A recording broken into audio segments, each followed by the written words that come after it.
simultaneously crossing from Japanese anime to American comics. A powerful blow. This video is purely for entertainment and does not infringe on copyrights or laws. The rights to the novel and image belong to the original author. We do not claim ownership. Don't like waiting and want to listen to this fanfic in full now? Subscribe to our Patreon, where you'll find the best fanfics.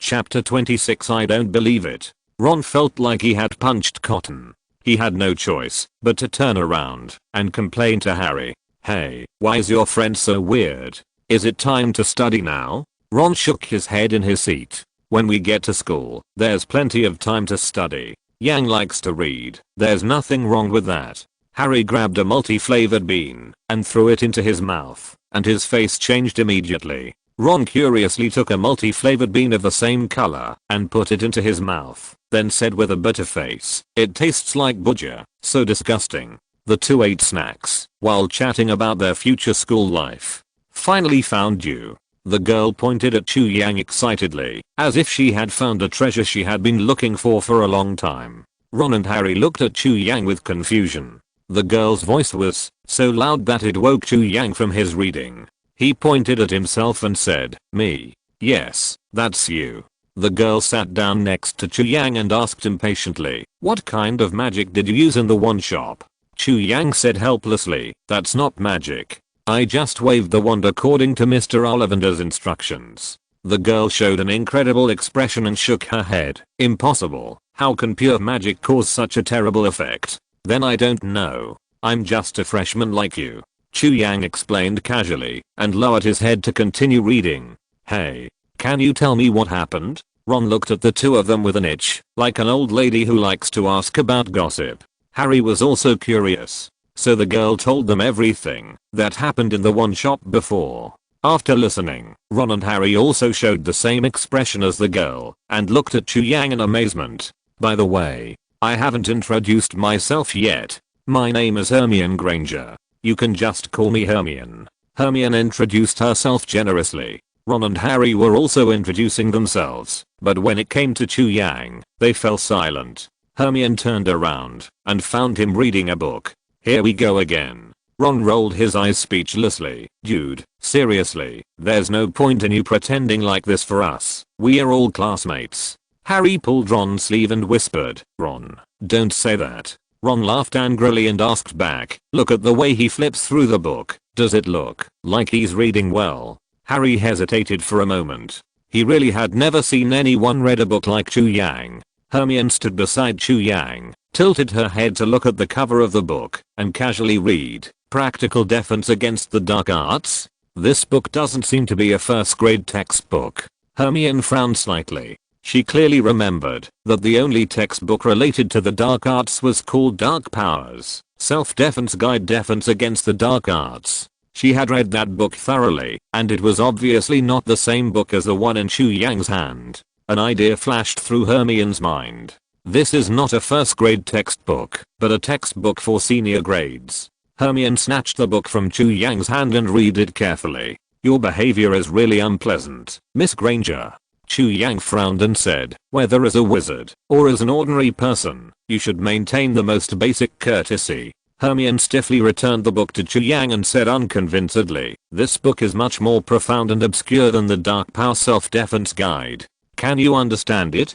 Chu Yang said lightly, "As long as you finish reading the Dark Power Self-Defense Guide, it won't be difficult to understand this book." Hermione choked when she heard this, and her ears turned red all the way to her neck. As someone who has memorized the Dark Power Self-Defense Guide completely, this sentence sounded to Hermione like Chu Yang was saying that she was stupid. Hermione yelled, "It's a bad thing for wizards to be biased in one subject. It's useless for you to only read the content about black magic. The more important thing is magic theory, which is the foundation." Hermione's loud voice made Chu Yang's head hurt, so he impatiently recited the content of the first page of magic theory in an attempt to shut Hermione up. Sure enough, after hearing Chu Yang's recitation, Hermione's voice stopped abruptly. She looked at Chu Yang in disbelief. "I don't believe it, unless you recite it all." Then Chu Yang really recited the whole book. Seeing that Hermione was still unconvinced, Chu Yang calmly recited the first chapters at the beginning of the rest of the textbooks one by one. Every time Chu Yang finished reciting a chapter, Hermione's expression would become excited. Your parents must have given you lessons in advance so that you can learn this knowledge earlier and perform better in school. Hermione was indignant. If she had such a family, she would learn faster than Chu Yang. Chu Yang closed the book and said slowly, I did read these books in advance, but after I got the admission letter, I studied on my own for a month in the leaky cauldron. No one taught me. You can learn to this extent in just 1 month. Hermione shook her head firmly. I don't believe it. It must be your parents who taught you. Harry couldn't listen anymore, stood up and shouted loudly, enough. Yang and I are both orphans. We have no parents, and no one teaches us these things. Orphans? Hermione looked at Harry blankly. After coming to her senses, she immediately covered her mouth, her eyes full of regret. For orphans, the greatest pain is to mention their parents. I'm sorry, I didn't mean it. I didn't know you were. Hermione apologized to Chu Yang in panic. Her voice was a little crying, and it was an apology from the heart. This kind of atmosphere is what Chu Yang doesn't want to see the most. Can't you just sit quietly in Hogwarts? Chu Yang sighed and tried to force a smile. Miss Granger, I don't really care about my orphan status. The orphanage I was born in is small and old, but the people there are very kind. Deanna celebrates birthdays for the children in the orphanage every year, telling us that, even if our parents are not around, there will be someone to love us for them. I grew up in a very good environment, and I will not feel ashamed or inferior about my background. Yes, I know. Hermione nodded quickly, still with an apologetic look on her face. She felt that Chu Yang was pretending to be calm. The calmer he looked, the sadder he felt. Even Ron stood up and began to apologize for his attitude towards her. For a moment, the snacks in his hand were no longer fragrant. The two kind-hearted people stood in front of Chu Yang and kept apologizing, and the atmosphere in the box became more and more solemn. Oh my god. What are you doing? I just want you to be quiet and let me read a book. Is it unnecessary? In desperation, Chu Yang grabbed the snacks at hand and stuffed them into Hermione and Ron's mouths, saying viciously, eat them all. I will forgive you after you finish eating, as a punishment for you. The two of them started eating without saying a word. The box immediately became quiet. Chu Yang smiled with satisfaction and continued to read. Harry looked confused. Is there such a way to punish people in the world? Chapter 27 Crossing the Lake. A few hours later, the night fell, and it was pitch black outside the window. Even Ron and Hermione, who were usually very lively, began to become quiet. Chu Yang also closed his books at this time and began to organize his luggage, putting the books he had taken out back in order. He had long been accustomed to the experience of taking the train to study in other places. He was very familiar with it. Moreover, it was a special train, so there was no need to worry about missing the station. There was nothing to be nervous about. With the sound of the woo woo woo whistle, the train slowly drove into a simple station. It was not large in scale, and the facilities looked a little old, but it was cleaned very cleanly. The green plants and street lights on both sides of the railway decorated the station warmly and lovely, relieving some of the nervousness of the freshmen. Under the illumination of the street lights, Chu Yang saw the giant Hagrid walking towards them from the window. The night made him look even more burly. The giant, who was almost as tall as the train, also held a lamp in his hand and loudly reminded the freshmen to get off the train at the station. First year freshmen, come to my side. Hurry up, don't be shy. You are the only ones missing for tonight's party. Hearing this, the freshmen got off the train immediately, and everyone's luggage was left on the train. Someone would help them take it to school when the time comes. Harry and Ron got off the train and immediately walked to Hagrid, greeted him, and then followed closely behind him, while Chu Yang lagged behind a few steps and hid in the crowd. The encounter with Harry Potter was accidental. Chu Yang did not intend to continue this accidental fate. He did not want to participate in the confrontation between the protagonists and Voldemort, because it was a troublesome thing, a waste of time, and he could not get any benefits. Let me ask, who in reality would rush to do such a thankless task? With this time, Chu Yang might as well find a place to study magic peacefully. Anyway, Harry Potter as the protagonist, will definitely defeat Voldemort at the end of the story, so it doesn't matter whether Chu Yang helps or not. He must hurry up to improve his abilities so that he can help other selves the next time he enters the Soul Palace. After all, it's enough to get something for free once, and it would be a bit impolite to do it more often. Just when Chu Yang thought he would drift away from them, a little tail followed him.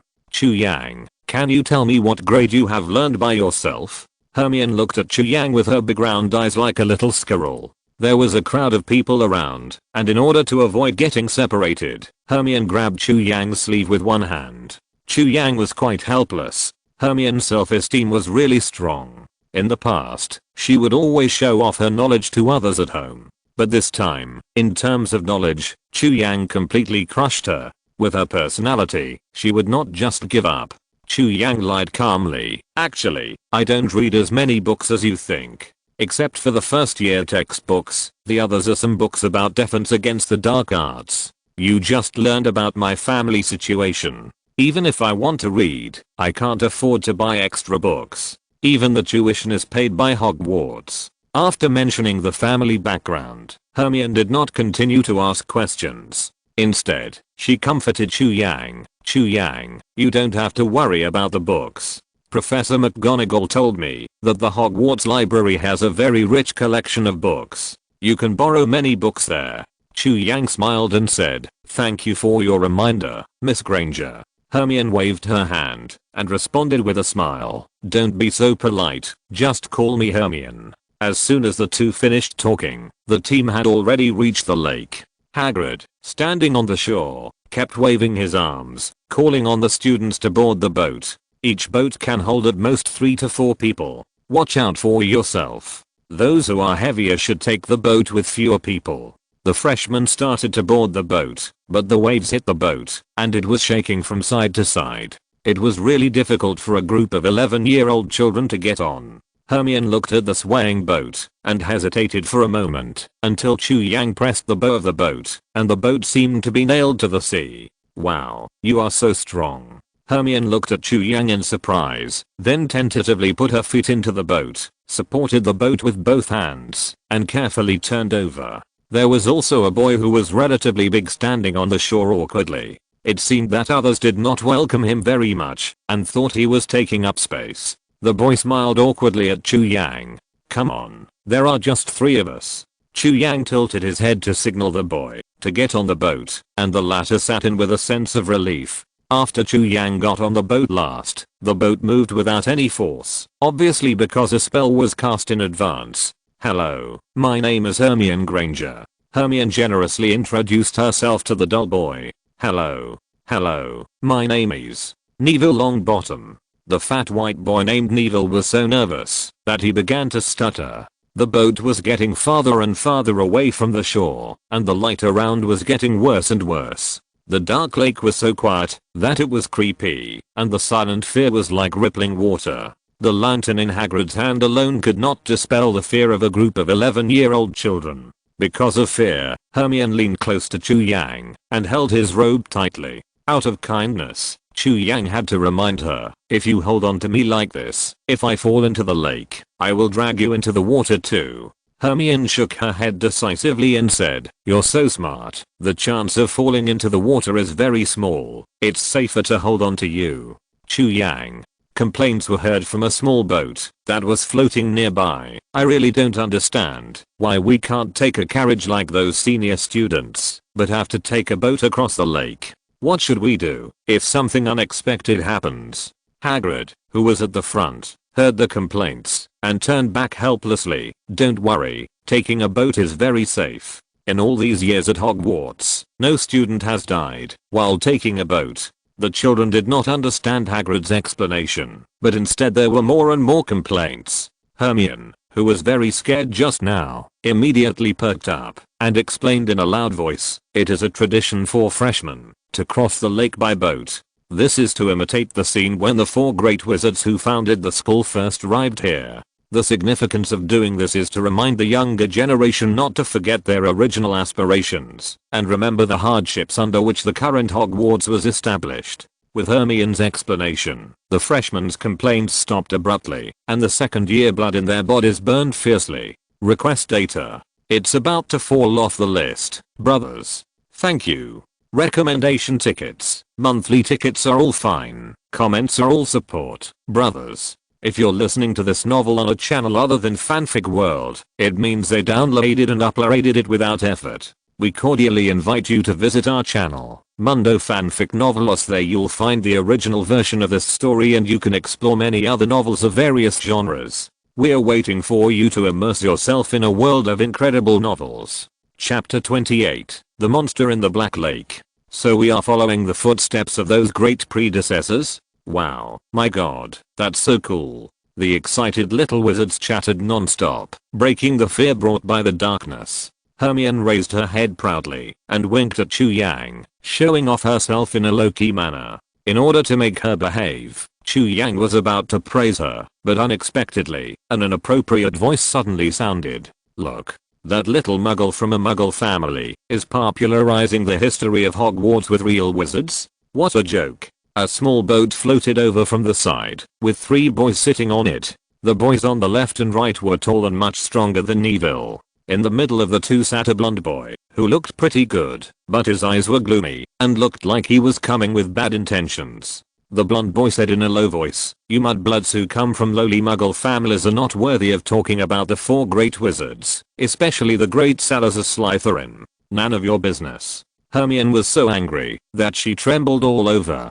After entering the wizarding world, the thing she hated most was that people said her parents were muggles. How could you say such a vicious word? The timid Neville was uncharacteristically angry and accused the blonde boy. What does mudblood mean? Hermione was stunned for a moment and instinctively felt that this was a bad word. Neville hesitated for a moment and whispered a few words in Hermione's ear. Then Hermione's face suddenly changed and her eyes turned red. Chu Yang narrowed his eyes and stared at the blonde boy coldly. There was obviously only one person among the freshmen who could say such vicious words: Draco Malfoy. Ordinary little wizards may not know the information of the freshmen at Hogwarts at all, but Draco Malfoy is different. His family is a very prestigious family in the history of Hogwarts, and his father, Lucius Malfoy, is one of the directors of Hogwarts. It is a common practice of the Malfoy family to get the list of freshmen in advance and try to make friends with the famous wizard families on the list.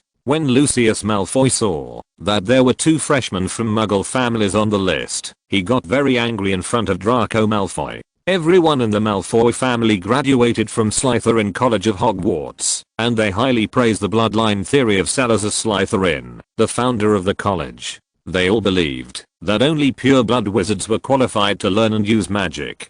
Chu Yang found this very funny. According to their thinking, the first wizard in the world who discovered and used magic was not qualified to use magic at all, because his parents were both muggles. Without the first batch of muggle-born wizards to open up the road of magic and communicate and combine with each other, where did the wizard family come from? This is completely different from the question of which came first, the chicken or the egg. Muggle-born wizards in pure-blood families must have come first. Malfoy, who was strongly countered by Hermione, could not hold back his anger and began to curse the other party with vicious words. Is this the etiquette of pure-blood wizards? You insult others with unbearable words when you disagree with them? Chu Yang sneered. I have only seen similar behavior in hooligans on the streets of London. Your family education is really worrying. Draco Malfoy's face flushed immediately, and he stood up excitedly and shouted, I only know etiquette to wizards, you lowly people. Before Malfoy finished speaking, the boat shook violently, and he almost fell off the boat. Fortunately, Goyle, who was beside him, quickly pulled him up. At this time, the tangled trees were constantly breaking out from the bottom of the lake. Under the moonlight, the branches that emerged from the lake were entangled with Malfoy's boat little by little, making the boat slower and slower, gradually stopping on the lake, and then shaking violently. Damn it. What the hell is going on? Isn't this lake completely safe? Malfoy grabbed the side of the boat tightly, screaming hysterically, scared out of his wits. The branches were entangled more and more, and in the blink of an eye, the 3 people on the boat lost their footing space. Hagrid, who was at the front, only then noticed the abnormality behind him. and shouted with wide eyes, "My god, what the hell is that?" The dark lake was very hazy under the moonlight. To Hagrid, the branches and vines on the boat looked more like the tentacles of some monster, shaking the boat constantly, trying to get Malfoy and the other two off the boat. Damn it, what should I do? I didn't bring my wand. Hagrid was a little panicked. When he went out today, he didn't bring the broken umbrella-shaped wand. After all, he was just picking up students, so it was completely unnecessary. But now the emergency happened in front of him, but he had no way to deal with it. Just when Hagrid was still regretting that he didn't bring his wand, the three Malfoys on the other side finally couldn't hold on and fell into the water like dumplings. Gulp gulp gulp. Malfoy tried desperately to grab the boat, but his feet were entangled by the branches in the lake, and he was pulled down. Gulp gulp gulp. Malfoy was like a tripe in a hot pot, going up and down in the water. Whenever he wanted to call for help, the lake water would pour into his mouth.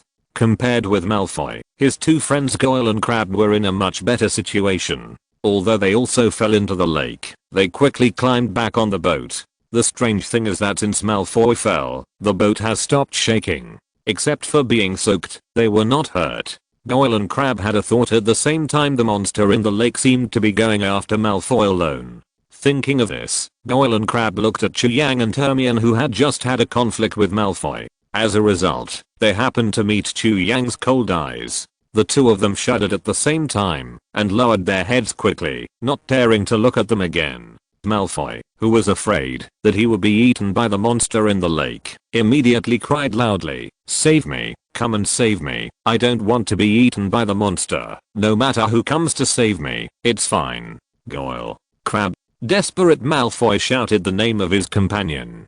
Goyle subconsciously leaned towards Malfoy, bent over the side of the boat, and prepared to pull him up. As a result, the boat shook wildly again, and Goyle screamed and fell into the lake again. Crabbe, who was standing aside, was so scared that he quickly moved away from Malfoy and pretended to be indifferent to the matter, so he escaped. He was able to determine that the monster was targeting Malfoy. After Goyle climbed onto the boat for the second time, he began to learn from Crabbe and pretended not to hear Malfoy's call for help. Poor Malfoy was almost full of water. When Hermione first saw Malfoy fall into the water, she felt so comfortable in her heart, and it seemed that all the bad anger in her heart had been vomited out. But as time went by, she also began to worry that the other party would be in danger. After all, she was just an 11-year-old girl, innocent and kind. Hermione asked anxiously, why didn't his companion save him? They are so strong, any one of them can pull him on board. Chu Yang glanced at her in surprise. He just cursed so badly. You are still worried about him? It's only been a short while. Aren't you angry? Of course I'm angry, Hermione said as a matter of course, but I don't want to resent a dead person. Only if he is alive can I find a chance to retaliate against him. Chu Yang wiped the cold sweat from his head. The old saying is true, the more beautiful the girl is, the more vengeful she is, so don't provoke her easily. Chapter 29 Arrival. Harry in front also noticed something and whispered to Hagrid on the boat next to him. The blonde freshman doesn't seem to be in danger of life. It feels like he is being played with by something. After Harry's reminder, Hagrid also felt something was wrong. Everyone else on the boat had climbed back, so why was he the only one left in the water?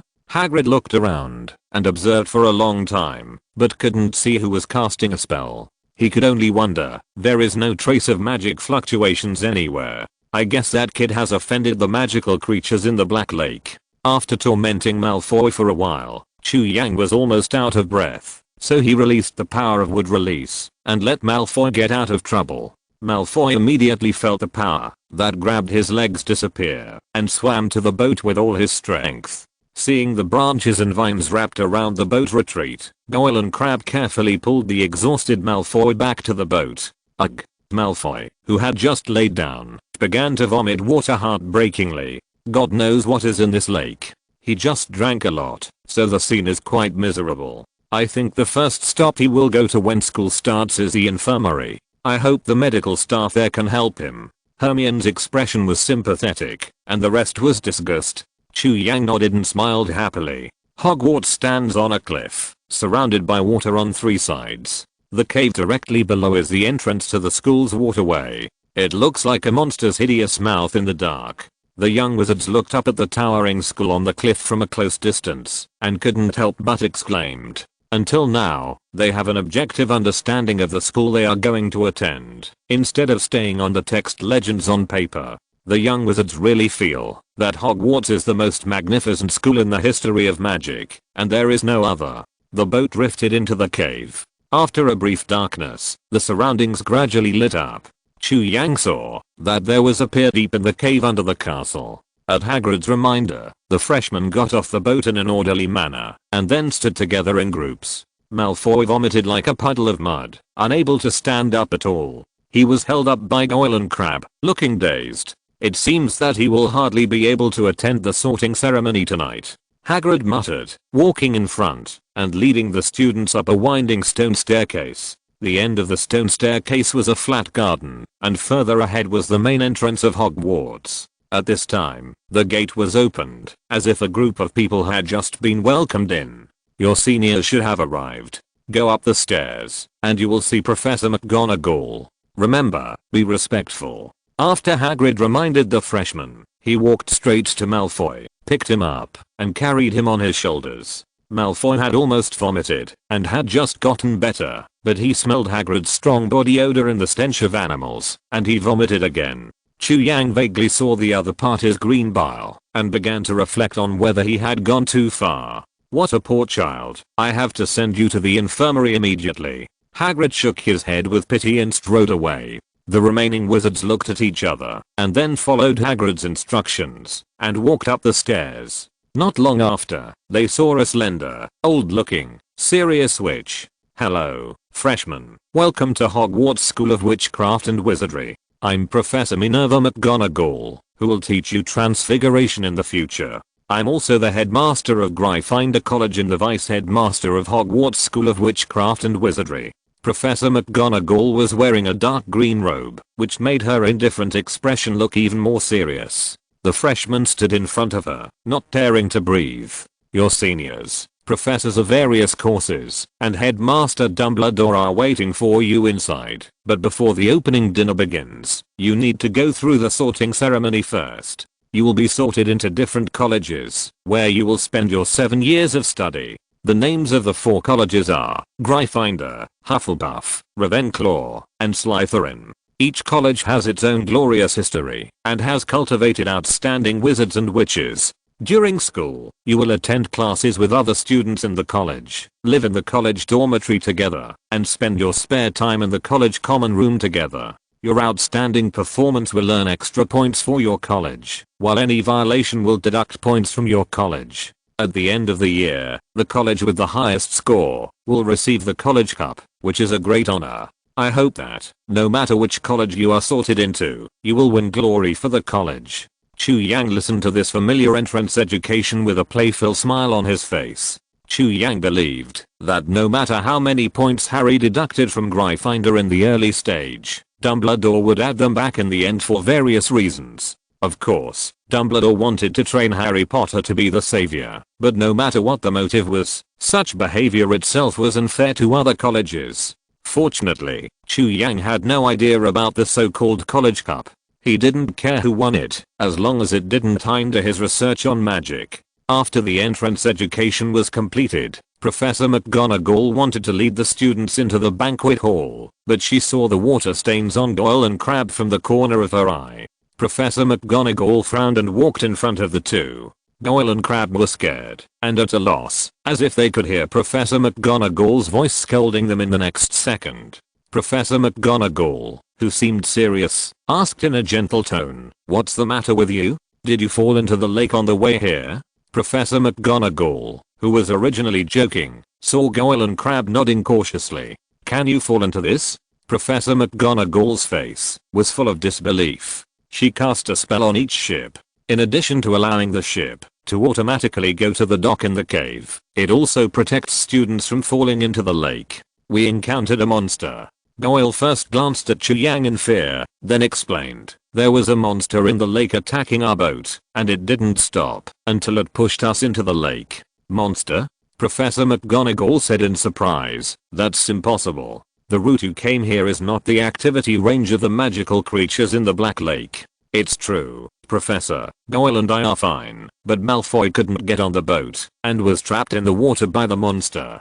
He drank a lot of lake water and has just been sent to the infirmary. Crabbe shouted on the side, fearing that Professor McGonagall would not believe them. Chapter 30 Sorting Ceremony. Upon hearing this, other students immediately expressed their opinions. Some said there was a monster in the lake, some said there were ghosts in the Black Lake, and some said Malfoy and his friends just couldn't swim, and they made up the lie of the monster to cover up their embarrassment. Professor McGonagall was very unhappy with this phenomenon and immediately stopped them, saying, "Quiet." Once the serious Professor McGonagall got angry, her deterrent power was quite strong, and all the freshmen shut their mouths almost at the same time. Professor McGonagall coughed lightly and asked, "Where is Hagrid?" Harry in the crowd replied loudly, "Send the boy to the infirmary." Infirmary. Professor McGonagall's forehead outlined a deep ravine, and she pondered, "I have to go over there to see how the student is doing. You wait here for me to come back." After Professor McGonagall left, a group of freshmen became noisy again, and everyone began to share their own gossip about the sorting ceremony. Ron was the first to say so confidently, "I have 5 older brothers studying at Hogwarts. They told me that the sorting ceremony is very strict. If you don't meet the standards, you may even be kicked out of school tonight." Someone in the crowd exclaimed, "Aren't we already enrolled? How could we be expelled? Didn't we buy the things on the list in vain? That's a lot of money." Ron, who had boasted too much, touched his nose awkwardly and said, "I heard it from Fred and George. They always like to play tricks on me. Maybe they are lying to me." At this time, another student said, "I don't think they are lying to you. I heard that the sorting ceremony is to fight a giant monster, and the students are sorted into different houses based on the results of the battle. In previous years, many freshmen have died because of this." Another exclamation came from the crowd. No wonder some people always say that Hogwarts has a certain number of death quotas, and students die every year. Some girls who were already timid heard their discussion and began to hide in the corner and tremble. Hermione impatiently interrupted the boy's imagination and said with reason, "How can the wizard's sorting ceremony be so barbaric? We are wizards, not warriors. How can we be asked to deal with creatures like trolls at the beginning of the school year?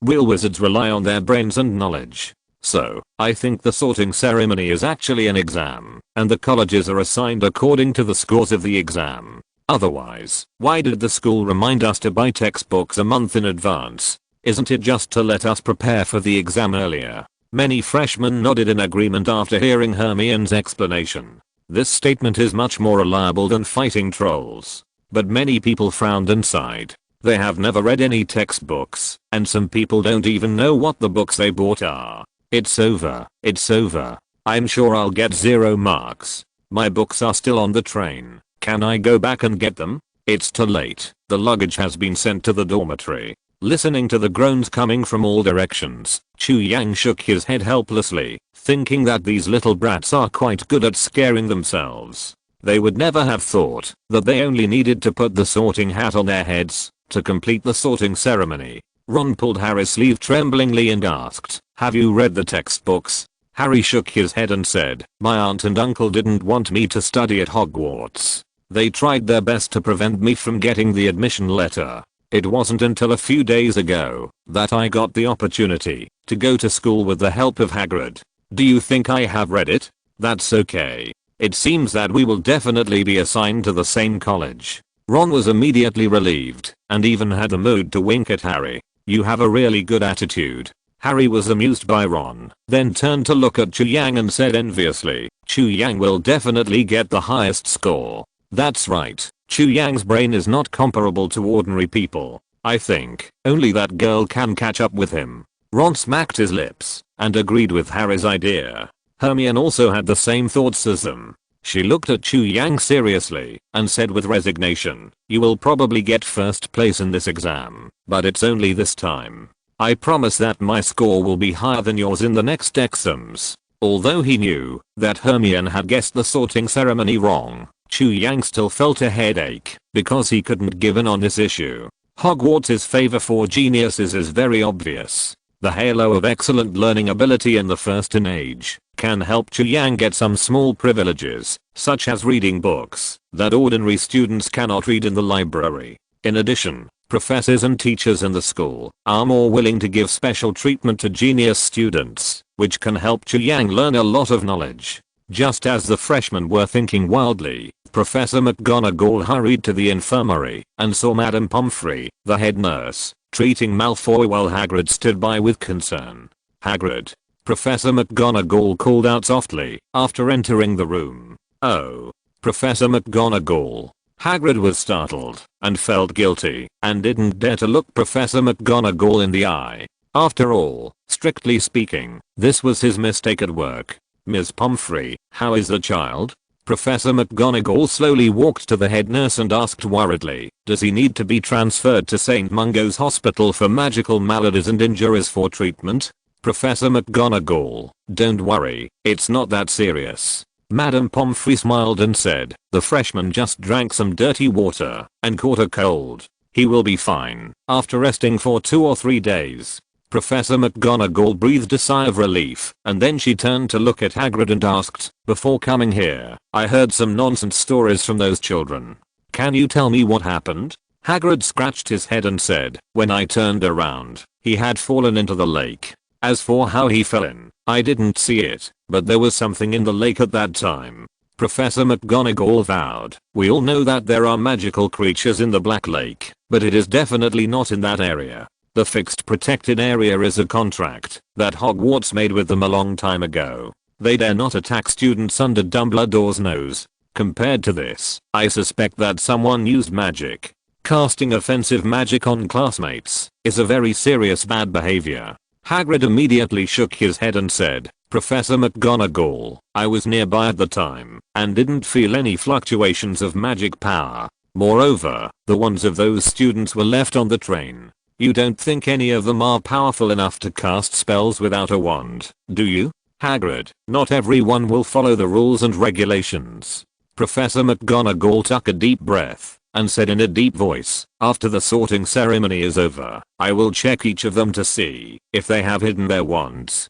Chapter 31, The Fear of the Sorting Hat. In the lounge next to the Great Hall, the freshmen were waiting for Professor McGonagall's return. Many of them had already accepted the exam. After all, if one person didn't review, he might get impatient before the exam. But when he knew that most people didn't review, it became a collective joy to play dumb. "How many times do you want me to tell you to be quiet today?" Professor McGonagall stood at the doorway at some point, staring at the students in the lounge like a class teacher.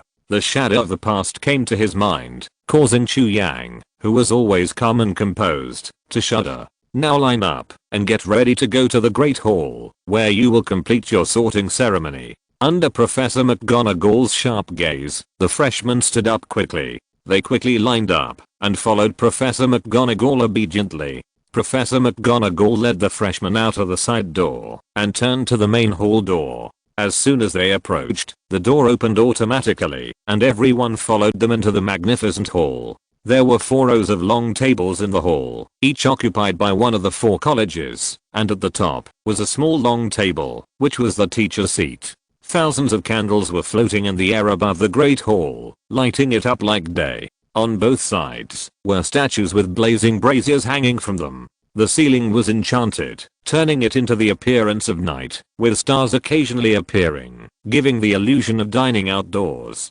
Chu Yang was amazed at the first sight of the Great Hall, but was soon replaced by other thoughts. It would be great if the candles were replaced with LED lights with adjustable color temperature.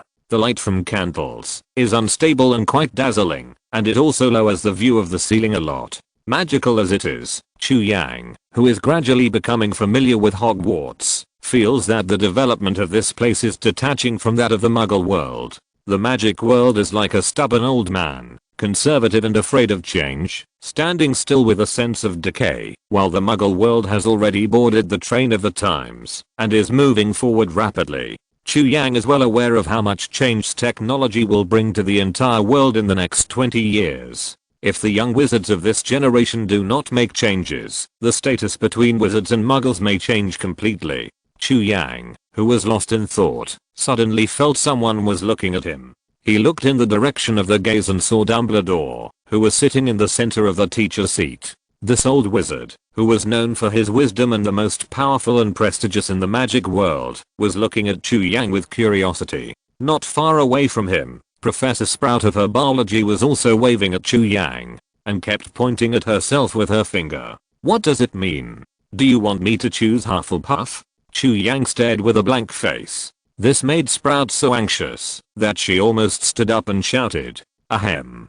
Dumbledore coughed hurriedly when he saw this. He signaled Sprout to be careful, and the latter could only stop and sit in his seat. However, such a small episode attracted the attention of Professor Snape next to Dumbledore. Originally, his attention was on Harry Potter.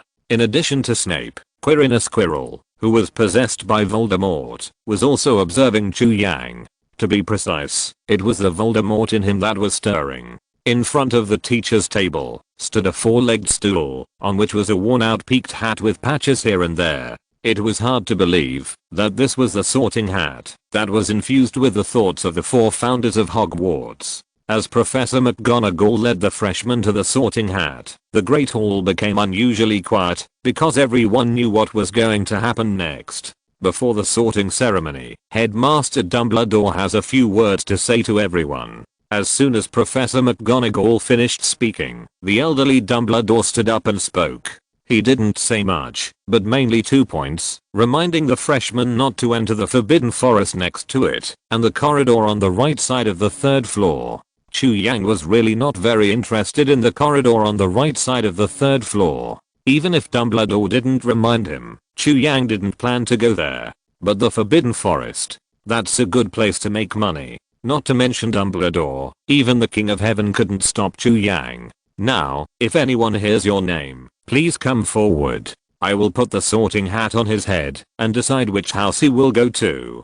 Professor McGonagall raised the Sorting Hat, stared at the list in her hand, and prepared to read out the name. Is it that easy to sort people? Where's the exam, Hermione?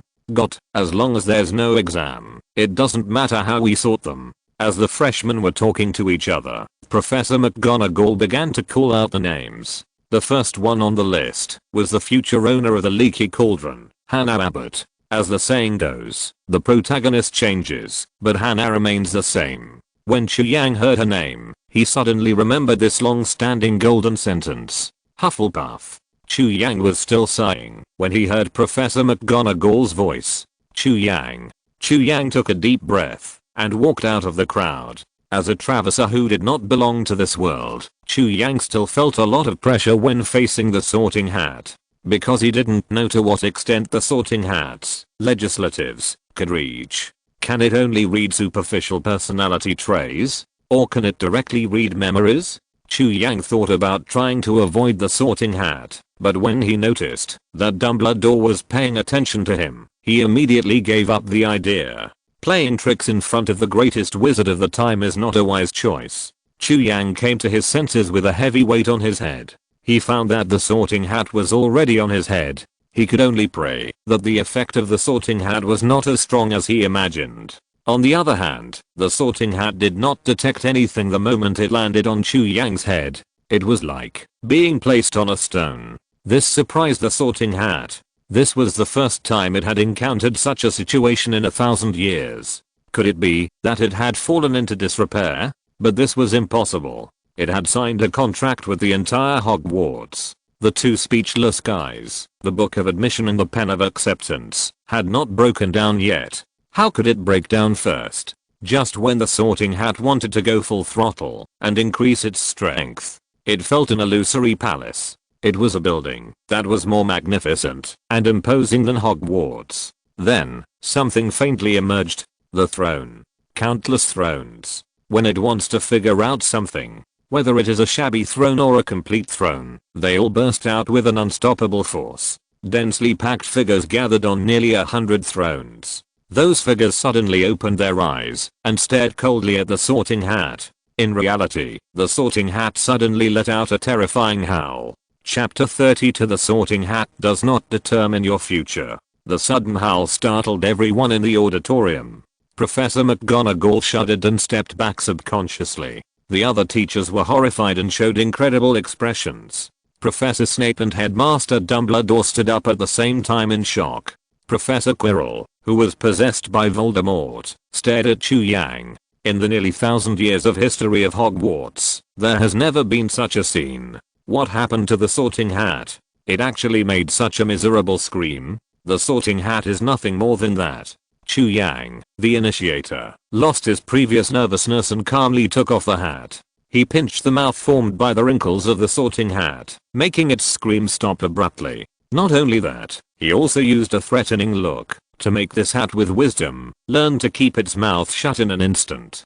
Talking nonsense will kill people. Oh no, it's the death of the hat. I'm putting you on my head again now. You be honest, understand? The Sorting Hat nodded hurriedly, and Chu Yang smiled with satisfaction, and put it on again. Ahem, I haven't been sleeping well recently, and I lost my composure just now. Well, very good, I see the potential in you. The Sorting Hat leaned and trembled slightly. You have the courage to risk everything, an endless desire for knowledge, and enough loyalty to your friends. More importantly, you are willing to do anything to achieve your goal. No, you know how to protect yourself and judge the situation.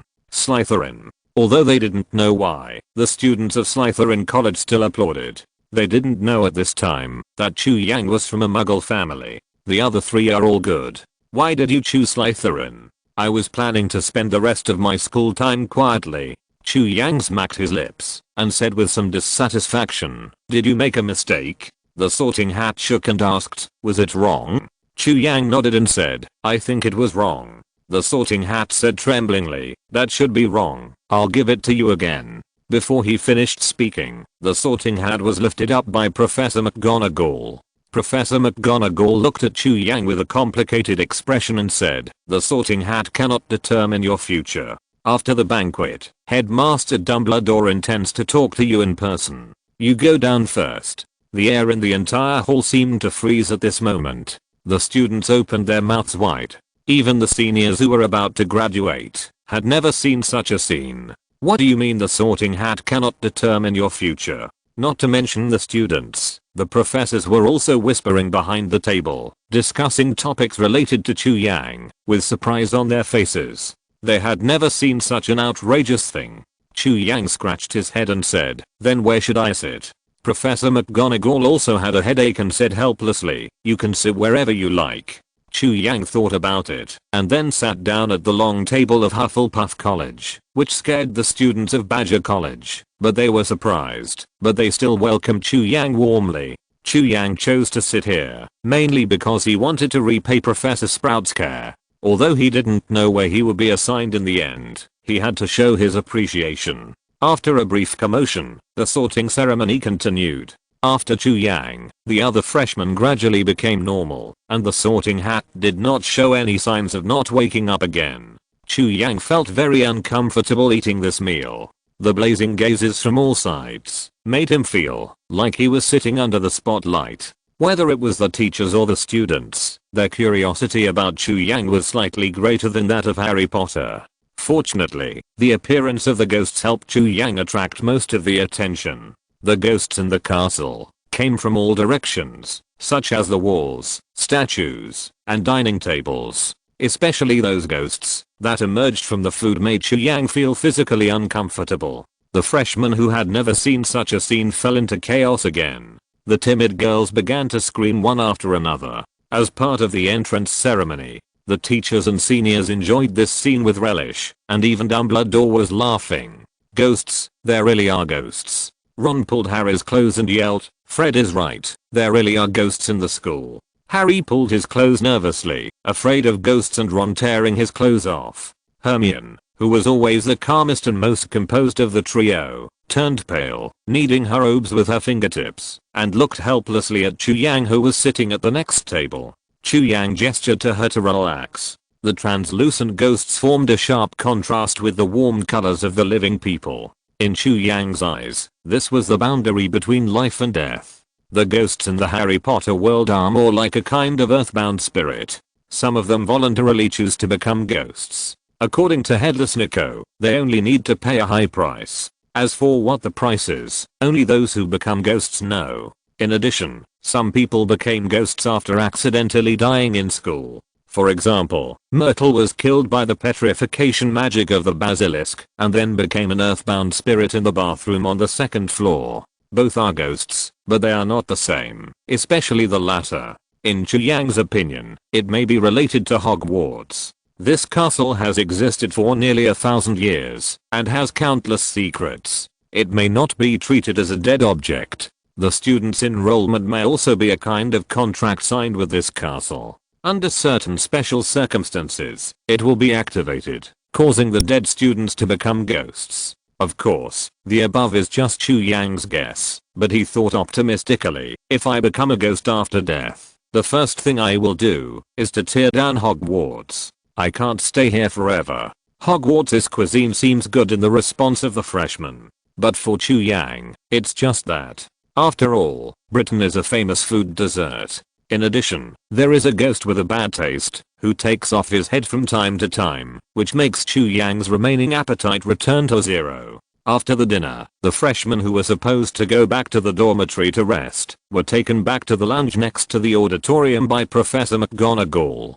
Professor McGonagall began to check whether the freshmen had wants to determine whether Malfoy's experience was man-made. After 15 minutes of inspection, the results surprised Professor McGonagall. None of the freshmen had wands. In other words, the possibility of Malfoy's experience being man-made could basically be ruled out.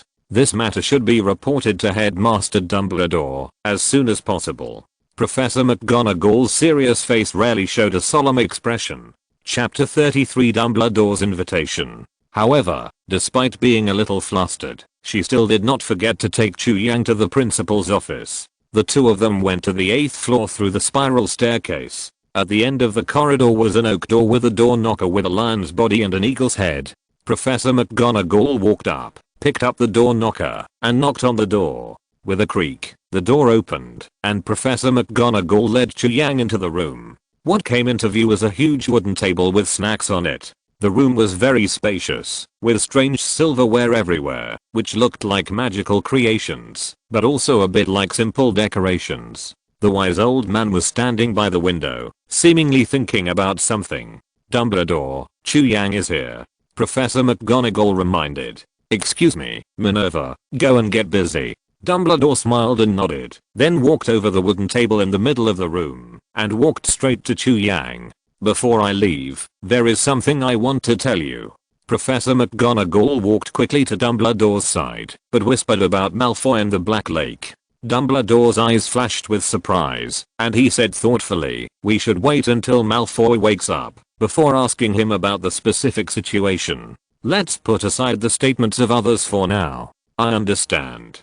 Professor McGonagall nodded, then turned and left the principal's office. You are Chu Yang, right? Sprout mentioned your name to me every day, and for a while I thought I lived in the East.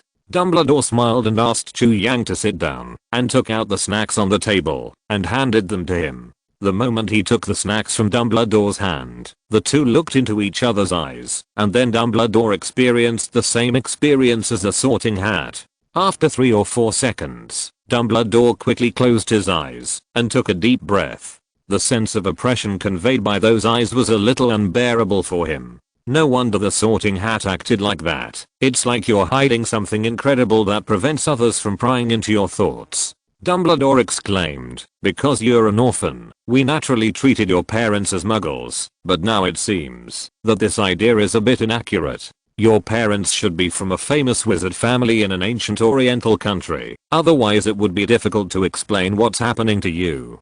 Chu Yang shrugged and answered indifferently, I don't know where they are from, but I'm indeed an orphan. Also, you just said you were prying into my thoughts. Chu Yang looked at Dumbledore with a sharp gaze. Anyone who experienced legilimency twice in one day would be angry. I'm sorry, Mr. Chu Yang. This is one of the few bad habits I have developed in all these years as the principal. I always think about being careful and cautious, but I ignore other more important things. Dumbledore spoke softly and said sincerely, from your perspective, you should be angry, but I also hope you can understand me as an old man. Dumbledore is a very smart wizard. The smartest thing about him is that he is good at infecting others with a friendly and sincere attitude. Chu Yang is very clear about this, but even so, the anger in his heart is disappearing rapidly. Dumbledore smiled and said, as compensation, I can agree to some requests that are not excessive, such as providing more scholarships. I like reading. Chu Yang said without hesitation. Principal Dumbledore, if possible, I hope the library can open more areas for me, so that I can absorb more knowledge. Chu Yang's request was obviously not what Dumbledore expected. He originally thought that a child from an orphanage would decisively choose financial help. Dumbledore praised, as a wizard, this is undoubtedly a wise choice, but knowledge is often dangerous, especially for children of your age who cannot distinguish this danger. Besides, you have just entered school and there are still many basic knowledge you need to learn. If you want to become a great wizard, you must take every step steadily. So, I will temporarily withhold your request and wait until the right time to let you get in touch with more knowledge. Chu Yang did not entangle anymore and calmly accepted Dumbledore's advice. Dumbledore's refusal was within Chu Yang's expectations. He did not think of achieving his goal in one go. It was already a very good result to get Dumbledore to make a promise. As long as Chu Yang continued to show his extraordinary talent and make Dumbledore change his mind, the magical knowledge hidden in the library would be in his pocket sooner or later. Dumbledore was pleased with Chu Yang's maturity that surpassed his peers. If it were any other 11-year-old child, it would probably embarrass him for a long time. Sprout told me that you have some unusual characteristics, and the Sorting Hat seems to have a hard time deciding where you belong. So what do you think about this? Dumbledore was like a friendly old man next door at this time, discussing the problem with Chu Yang in a friendly manner. Chu Yang felt equality from his attitude, and this attitude alone made people feel close to him. Chu Yang closed his eyes and thought about it, but finally shook his head. Dumbledore pushed his glasses and asked, "Child, can you show me your magic?" After that, he pointed his finger at the air, and the magic at his fingertips bloomed like fireworks. Then, the wand on the desk flew into his hand. Casting without a wand.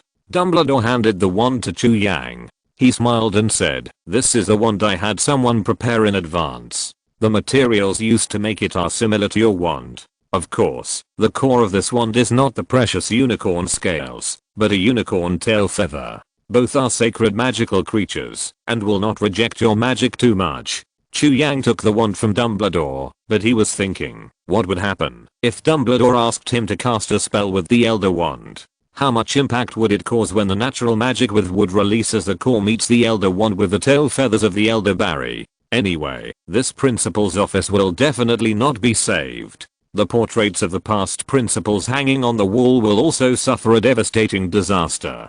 Dumbledore didn't know Chu Yang was thinking about it. Seeing that he didn't move for a long time, he thought he was worried about the consequences, so he smiled and comforted him. "Don't be afraid, child. No matter what happens, I can bear the consequences for you. Relax, pay attention, and control your magic power." With the experience of the last time, Chu Yang felt less obscure when using the wand. He listened to Dumbledore's teachings, slowly transferred the magic power into it, and waved it gently. "Please recommend votes. Please ask for data. Please read it, brothers. It will definitely be stable and explosive after it is launched." 30W plus updates in the first month of launch. Chapter 34, Non-Pure Blood Wizards in Slytherin. Click click click. The direction the magic wand was pointing was exactly the wooden table in front of the two people. The wooden table actually began to sprout branches under the influence of magic. Dead trees are reborn. Dumbledore, who witnessed everything with his own eyes, showed a shocked expression on his face and murmured, "It's unbelievable. It's really unbelievable. This magnificent life energy is as if nature is casting a spell herself." Magic has always been shown to people in the form of pure energy. Even though there are white wizards and black wizards among wizards, and there are special examples of black magic, they are essentially just pure magic. And this kind of magic that is born with certain characteristics is the first time I have encountered it in my life. Dumbledore seemed to have discovered a treasure, with a childlike innocent smile of surprise on his face. When Chu Yang's magic dissipated, a small tree had grown on the wooden table, almost reaching the ceiling, and creepers and colorful flowers grew on the vines below. The portraits on the wall could no longer hold back, and began to quarrel. Amazing. This is such a beautiful picture. This really subverts my cognition. That child can produce such an amazing effect without casting any spells. Dumbledore, quickly catch him and study him. Maybe it can set off a great era. Chu Yang slowly raised his head and stared coldly at the portrait that clamored to catch him. Phineas Nigellus Black, the first headmaster to graduate from Slytherin, and the most unpopular headmaster in the history of Hogwarts. He is also the great-great-grandfather of Harry's godfather Sirius Black. In short, he is the most annoying one among the many headmaster portraits. Don't say that, Headmaster Phineas. Dumbledore adjusted his beard and wiped his glasses. He is about to enter Slytherin. He is your junior. What? Phineas suddenly became furious. Only a bloody mouth remained in the frame, angrily saying, I will never allow a muggle-born child to enter the Great Slytherin Academy. Phineas had just heard the conversation between Chu Yang and Dumbledore and knew that Chu Yang was from an orphanage. As for what Dumbledore said later, Chu Yang might be the offspring of a famous wizard family in the East, Phineas did not take it seriously. He did not use legislatives on Chu Yang, so naturally he could not agree with Dumbledore's opinion. You have been dead for more than 60 years. Why are you still holding on to that boring bloodline theory? A female headmaster said sarcastically, and it was audible that she despised Phineas. Chu Yang glanced at her name. Dilys Devant. Before becoming a famous headmistress in the history of Hogwarts, she was also the chief healer of St. Mungo's Hospital for magical maladies and injuries. Dilys became the headmaster long before Phineas, so when she spoke, Phineas usually kept silent. When both portraits were quiet, Chu Yang asked, why was I assigned to Slytherin? Dumbledore was silent for a while, and said, Slytherin is a very excellent college, but their views on certain things are too paranoid. As the headmaster, I cannot forcefully interfere with the students' thoughts. The person who changes their minds should be a student like them. Chu Yang frowned and said, why did you choose me?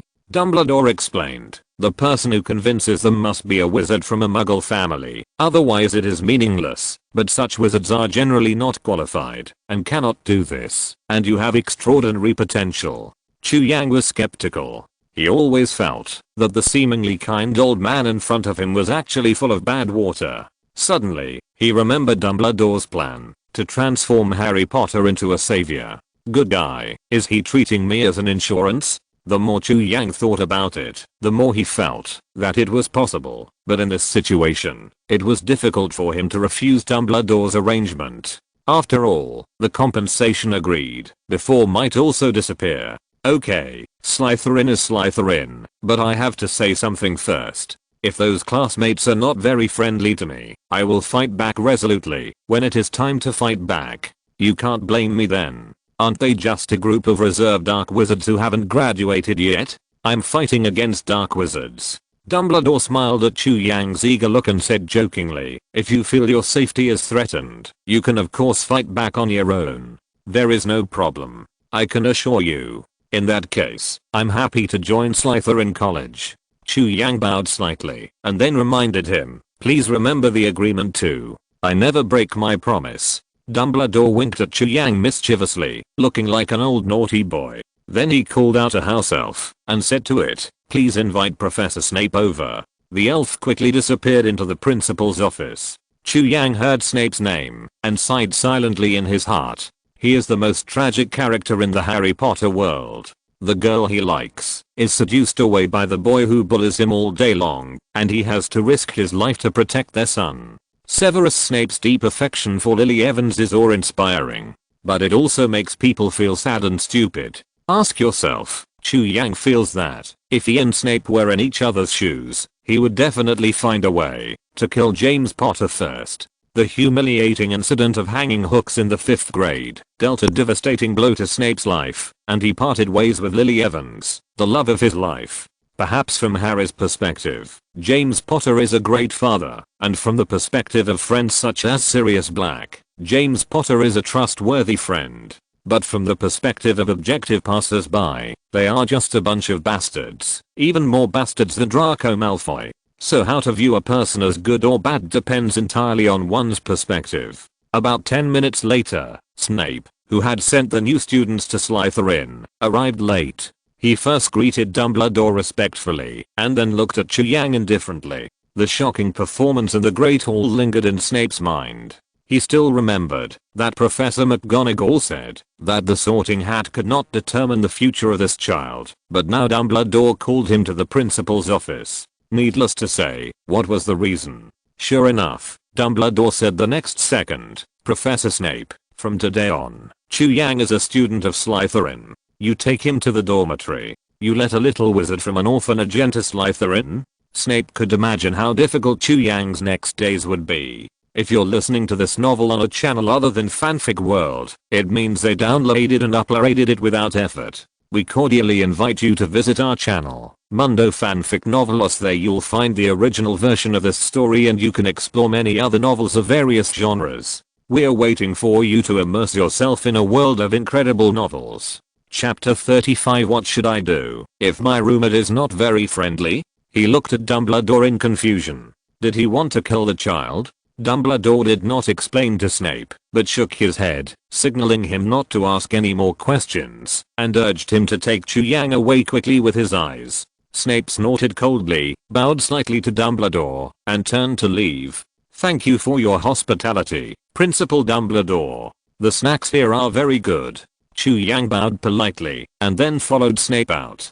Dumbledore watched the backs of the two people leaving, until the door was closed. The entrance to the Slytherin College dormitory and common room is located in the basement of Hogwarts.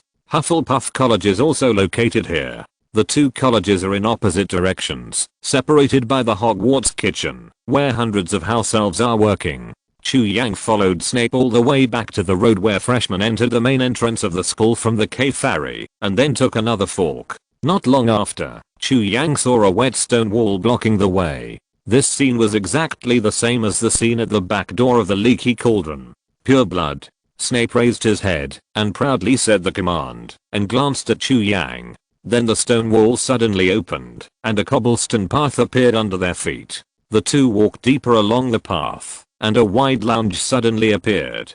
The walls around were made of black Gothic marble and the ceiling was a transparent semicircle carved with crystal. You can see the shimmering waves above your head. This place is at the bottom of the lake, or to be more precise, the bottom of the Black Lake. Chu Yang looked up. From the window, you can see fish swimming outside, and some huge marine creatures. There is a green light chained to the ceiling. There is a fireplace in the room with an exquisitely carved mantel. The two sides of the public room lead to the male and female dormitories respectively. Snape stood at the entrance and said coldly, "You don't want me to find you a bed to sleep in, do you? Thank you." Despite Snape's cold attitude, Chu Yang still said goodbye to him very politely. Slytherin is different from other colleges. The students here are very hostile to non-pureblood wizards. If you can't protect yourself, leave as soon as possible, and don't lose your life here. Snape suddenly said one more sentence. Then he walked out of the lounge without looking back. Sharp tongue, but soft heart. Looking at Snape's arrogant back, Chu Yang shook his head and walked up the stairs leading to the boys' dormitory. Chu Yang walked into the room, and in front of him was a row of beds with blue-black curtains. Unlike the relatively cheerful atmosphere of Gryffindor, the boys in Slytherin were a little serious. They didn't play around excitedly in the dormitory, but were preparing to sort out the boss of the dormitory first. As for what to compete, of course, it's their proud family background. Whoever has a more prominent family background will have more say and dominance in the dormitory. Draco Malfoy was not here, so for a while, these boys couldn't tell who was better. But what is certain is, non-pureblood like Chu Yang must have the lowest status. "Why are you here?" Goyle, who was arguing, saw Chu Yang standing at the door of the dormitory and immediately shouted. The freshmen all turned their eyes to Chu Yang, and then remembered the shocking scene in the auditorium. Isn't he a muggle? How could he be sorted into Slytherin? Crabbe and Goyle, who knew Chu Yang's background, whispered with the freshmen around them. After a while, everyone knew Chu Yang's true identity. The freshmen who wanted to welcome Chu Yang just now suddenly changed their faces. Everyone tacitly united and stared at him with hostile eyes. "Excuse me, please go out. This is the Great Slytherin College. It is not a place for non-pureblood wizards like you. You must have gone to the wrong place."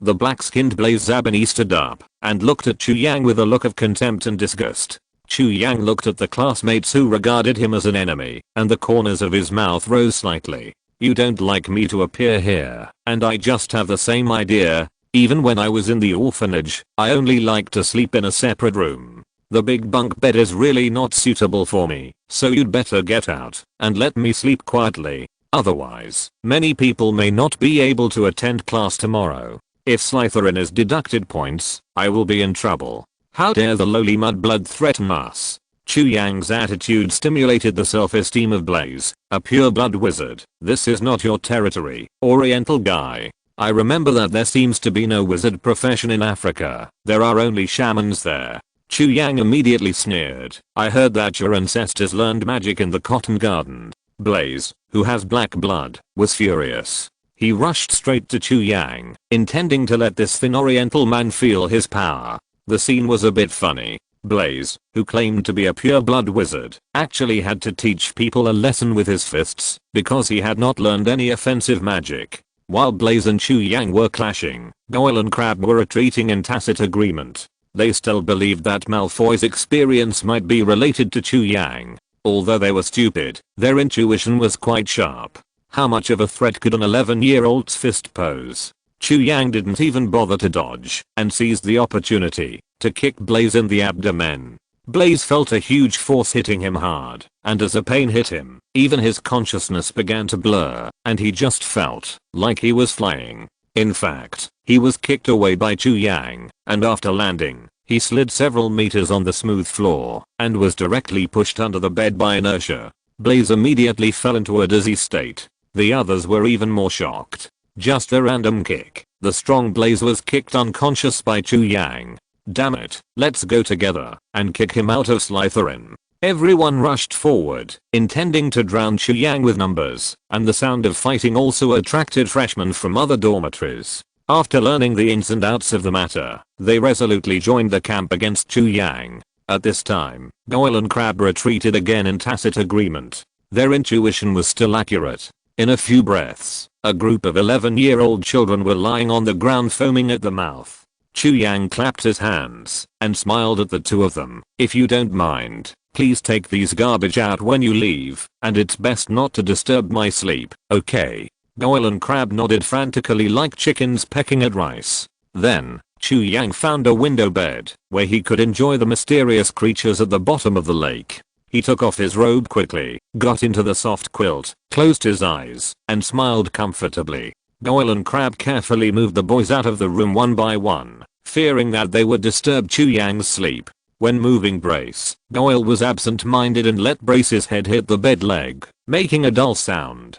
Chu Yang's eyelids moved, but he didn't open them, but showed an impatient expression. Goyle and Crabbe were so scared that their souls flew away. While shaking, they slowly dragged people out of the room. When the two of them closed the door quietly, Chu Yang smiled and fell asleep. Looking at the freshmen lying in the lounge, Goyle and Crabbe, who were sweating profusely, found a comfortable sofa to lie down with bitter faces. The fire in the fireplace was burning, but it could not dispel the moisture on the ground.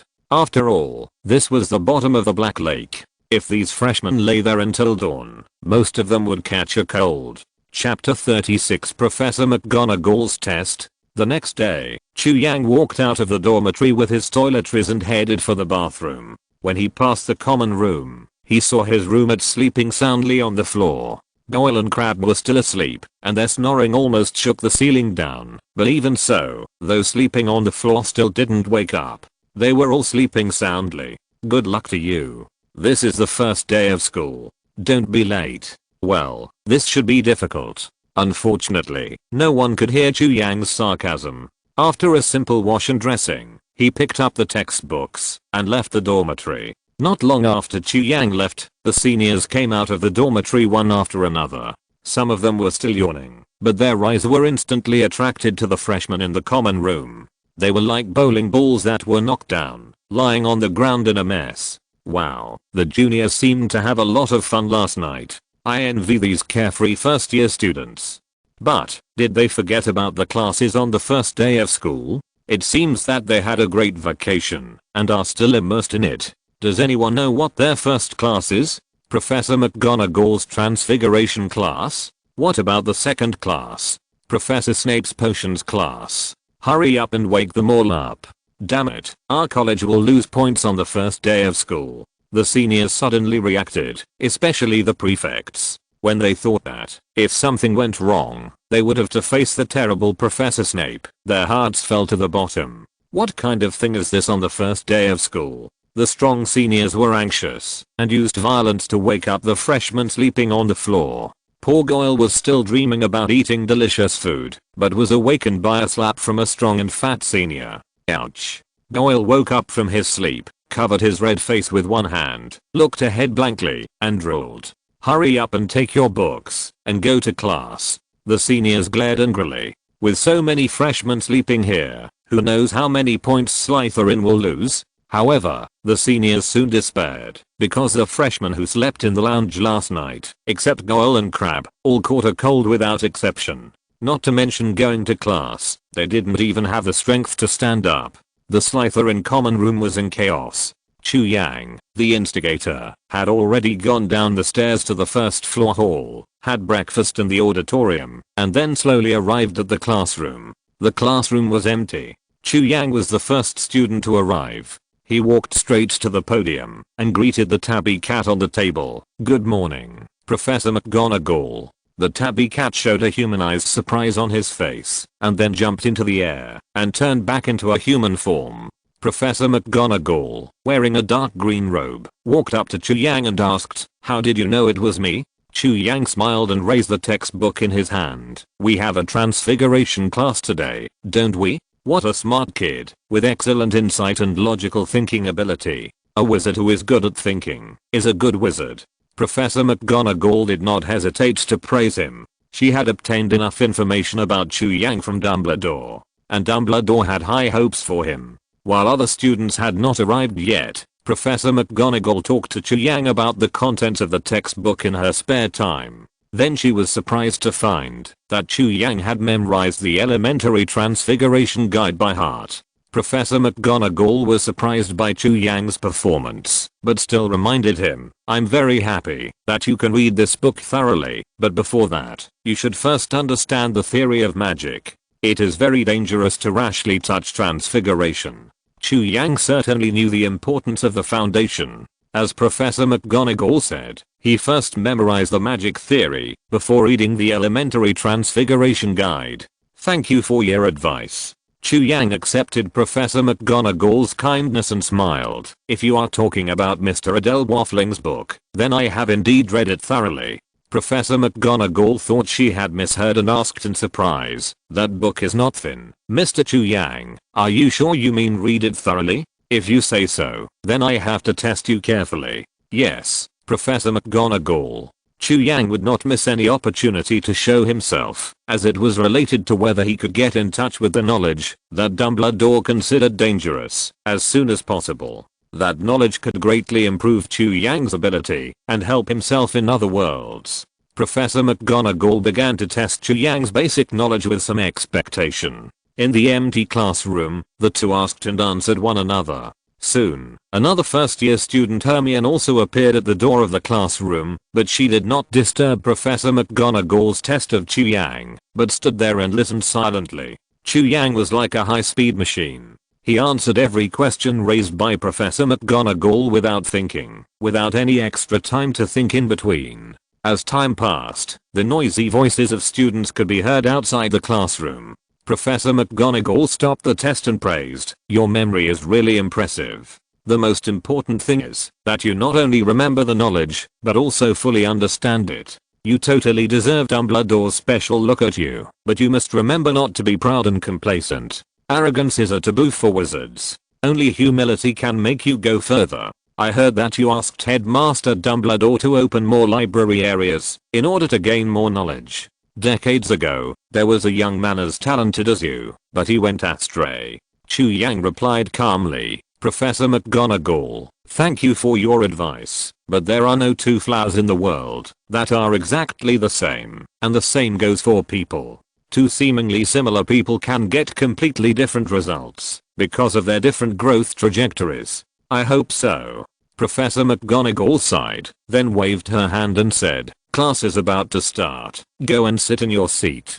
Chu Yang heard this and walked back to his seat and sat down.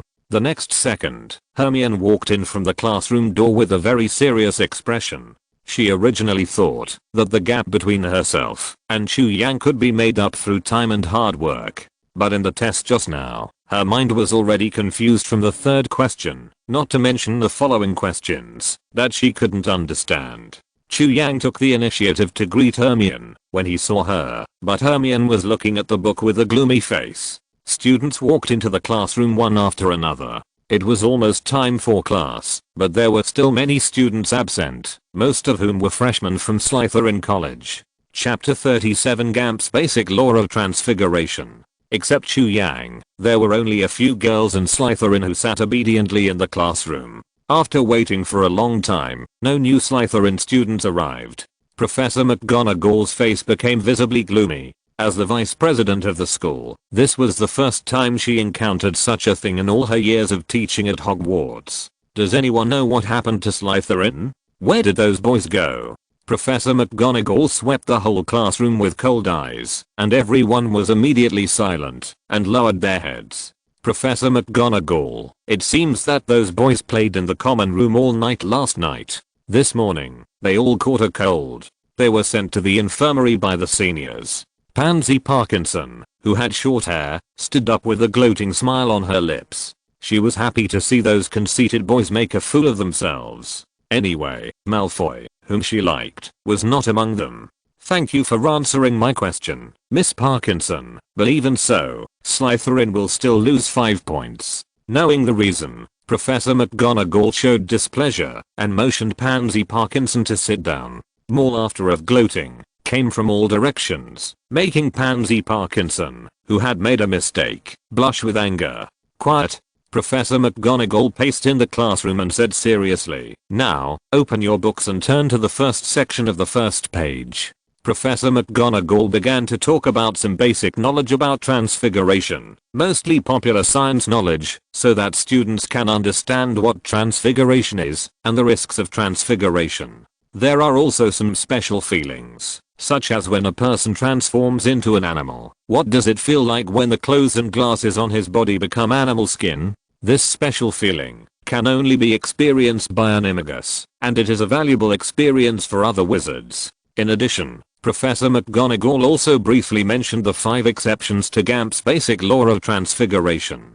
Chu Yang summarized that these 5 items are: you cannot transform anything other than food into food, but you can transform one kind of food into another kind of food, or make the food larger. Secondly, you cannot transform dead things into living things, or living things into dead things. Transfiguration cannot change the life level and state of the target. The third item is that you cannot perform transfiguration on magic items. There will be a strong conflict between the two due to the difference in spells and the source of magic power. In addition, special transfiguration such as Animagus also has similar restrictions. That is, you cannot transform into magic creatures.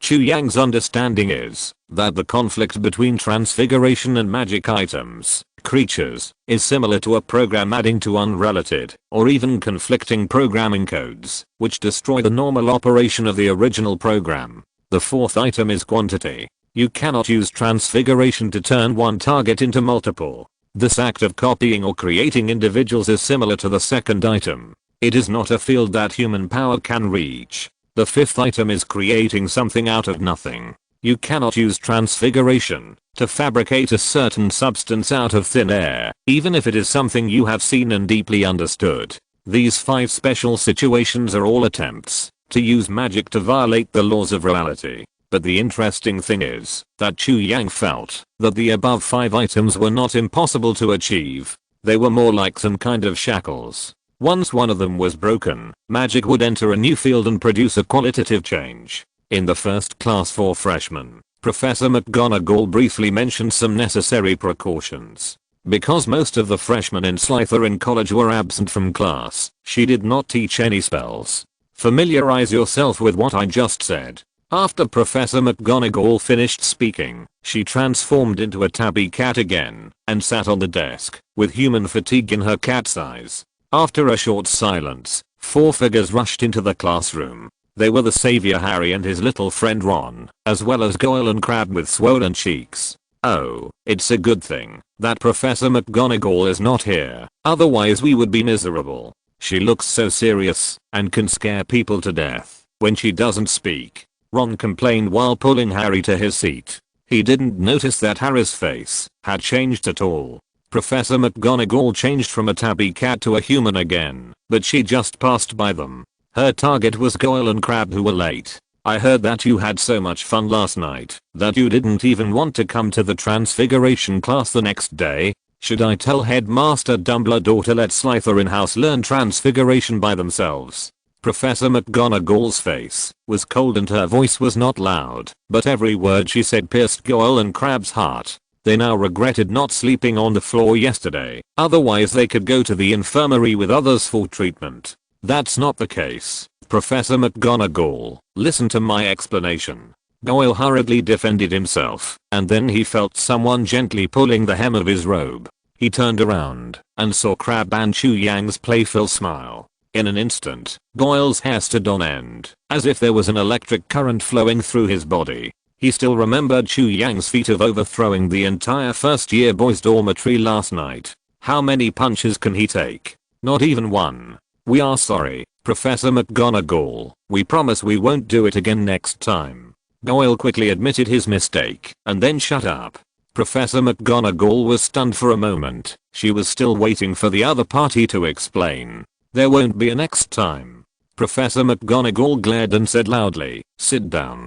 Goyle and Crabbe sat down, but they couldn't concentrate on the class at all. Their butts twisted and turned, as if there were nails on the bench. The reason for this was that their seats were just in the row in front of Chu Yang. Even if they didn't look back, they could clearly feel the real eyes behind them, sweeping over them. Originally, the Slytherin girls were going to ask Goyle and Crabbe some specifics, but these two were like statues in the hall, looking at their noses and their hearts, motionless, until the next class. The potions classroom was in the dungeon, not far from the entrance to the Slytherin common room. The entire corridor leading to the potions classroom was dark and damp, and most of the freshmen had expressions of fear on their faces. The atmosphere here is too gloomy. For a group of 11-year-old children, it is a lot of psychological pressure. Hermione, who originally planned not to talk to Chu Yang all day, could not help but quicken her pace and quickly moved closer to Chu Yang. Hermione coughed dryly and said sarcastically, "The people in your academy are really amazing. They made Professor McGonagall so angry on the first day of school." Chu Yang nodded without comment and said, "I think they are amazing too." Chapter 38 Chu Yang vs Snape. Hermione suddenly pulled Chu Yang's sleeve and whispered, "Can you tell me what's going on? I don't believe so many people would stay in the common room all night. What's the point? I heard that Slytherin's common room is under the Black Lake. It's dark and cold. What's fun about it?" Hermione's thinking is more like an adult. In fact, even Professor McGonagall didn't quite believe this, so she went to the infirmary after class and visited Malfoy.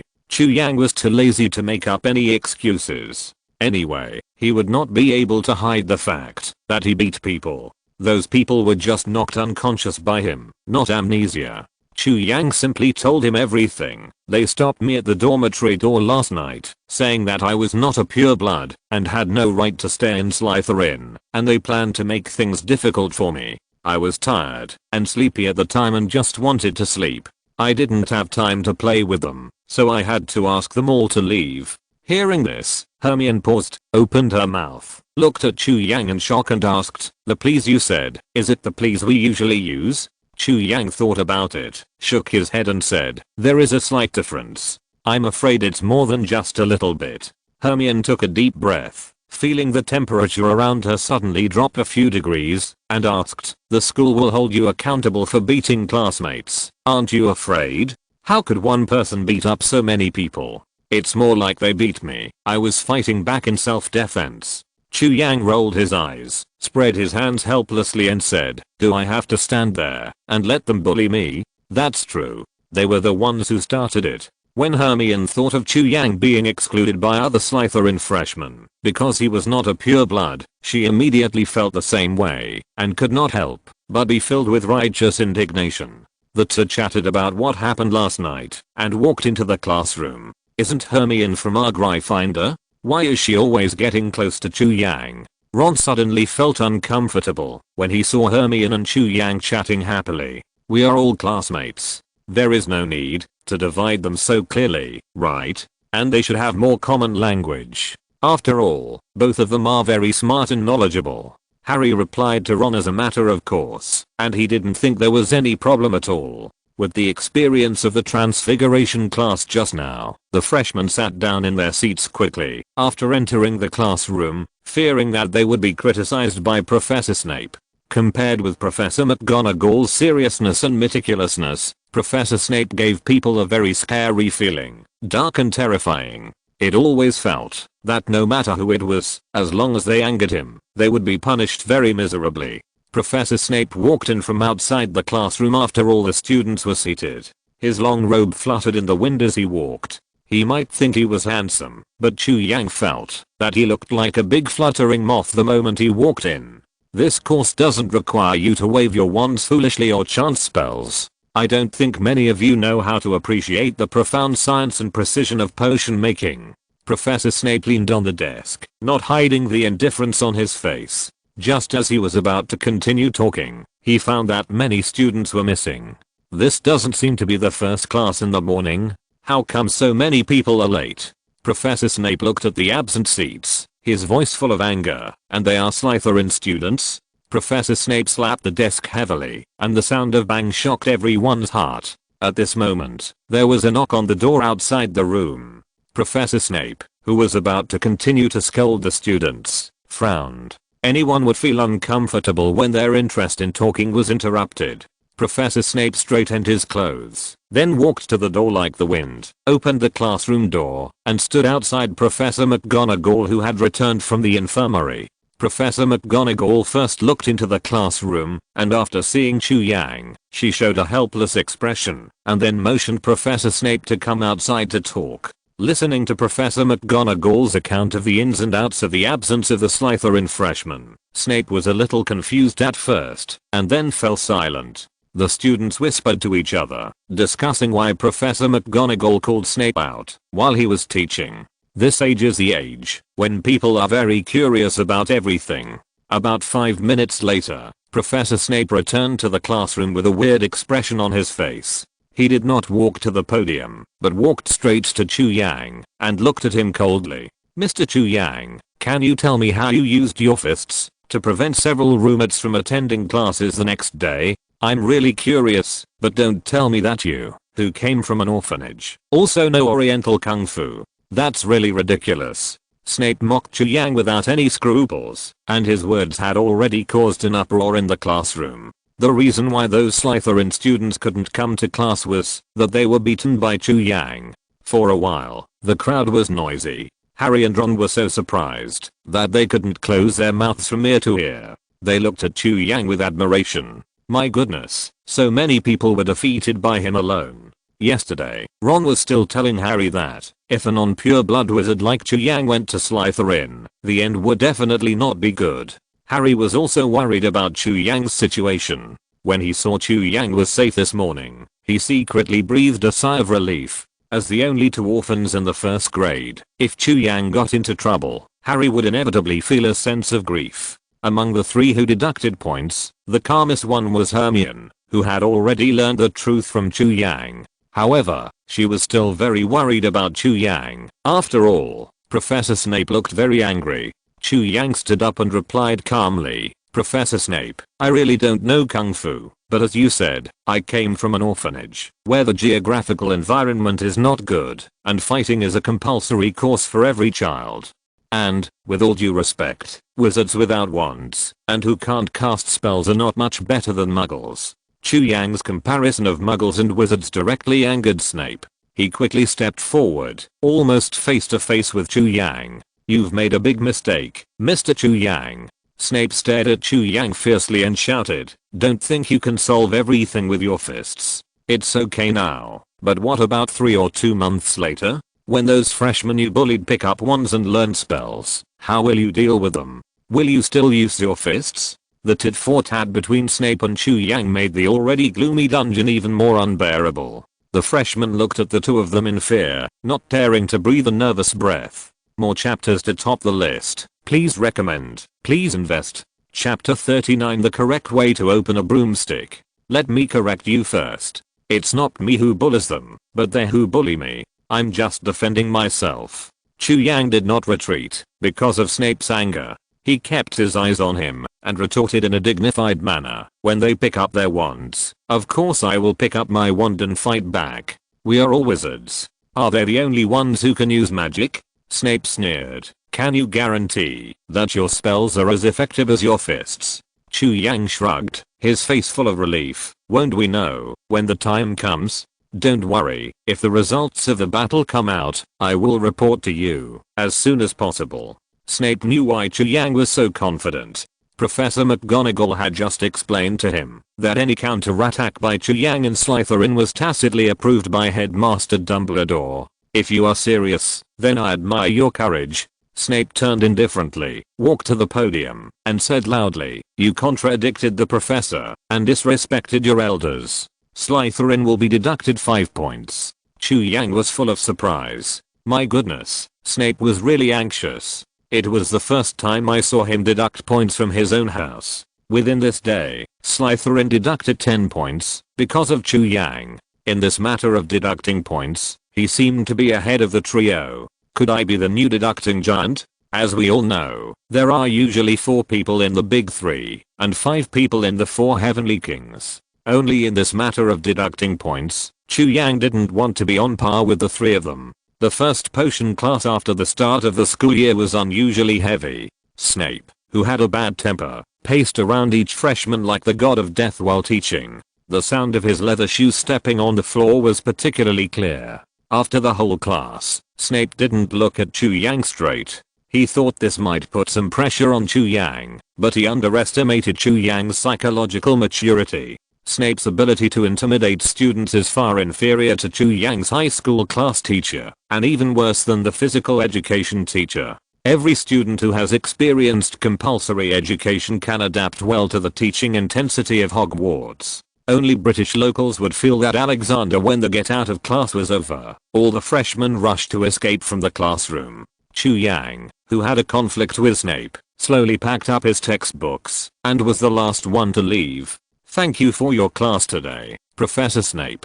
I learned a lot of things that are not in the textbooks. Chu Yang bowed slightly, then turned and left. Looking at Chu Yang's back, Snape's frosty face gradually softened. Snape's expression gradually became dazed, and he murmured, if I could be as brave as him, Lily might have. Snape's voice was the only one left in the empty classroom, and it echoed for a long time. It was lunch break time. After a morning of mental torture, the first year freshmen finally had time to buffer the ups and downs of their young hearts during this period. In the auditorium, the freshmen subconsciously sat far away from Chu Yang. After learning that Chu Yang had defeated so many boys by himself, he had left a not so bright impression in everyone's mind. As for the deeds of non-pure blood against pure blood, they would not be crowned with the title of heroic heir. Even if the concept of pure blood and non-pure blood is thrown aside, no one wants to have contact with Chu Yang because he has offended too many people this time. You know, the students who enter Slytherin have great power behind them, and that is the cradle of pure blood wizards. Chu Yang is very clear about this, and he is not so naive as to hate those who stay away from him. It is human instinct to avoid danger and seek good fortune. But what surprised Chu Yang was that someone suddenly sat opposite him. It was neither Hermione, nor Harry and Ron. It was Neville Longbottom. Neville took the food and said with a silly smile, I didn't have time to thank you when we crossed the lake, and now I have the chance. You're welcome. Chu Yang propped his face with one hand and tapped the table with the other hand. Are you sure you want to sit here? Neville said in a panic. Sorry, if you don't like me sitting here, I can change places. That's not what I meant.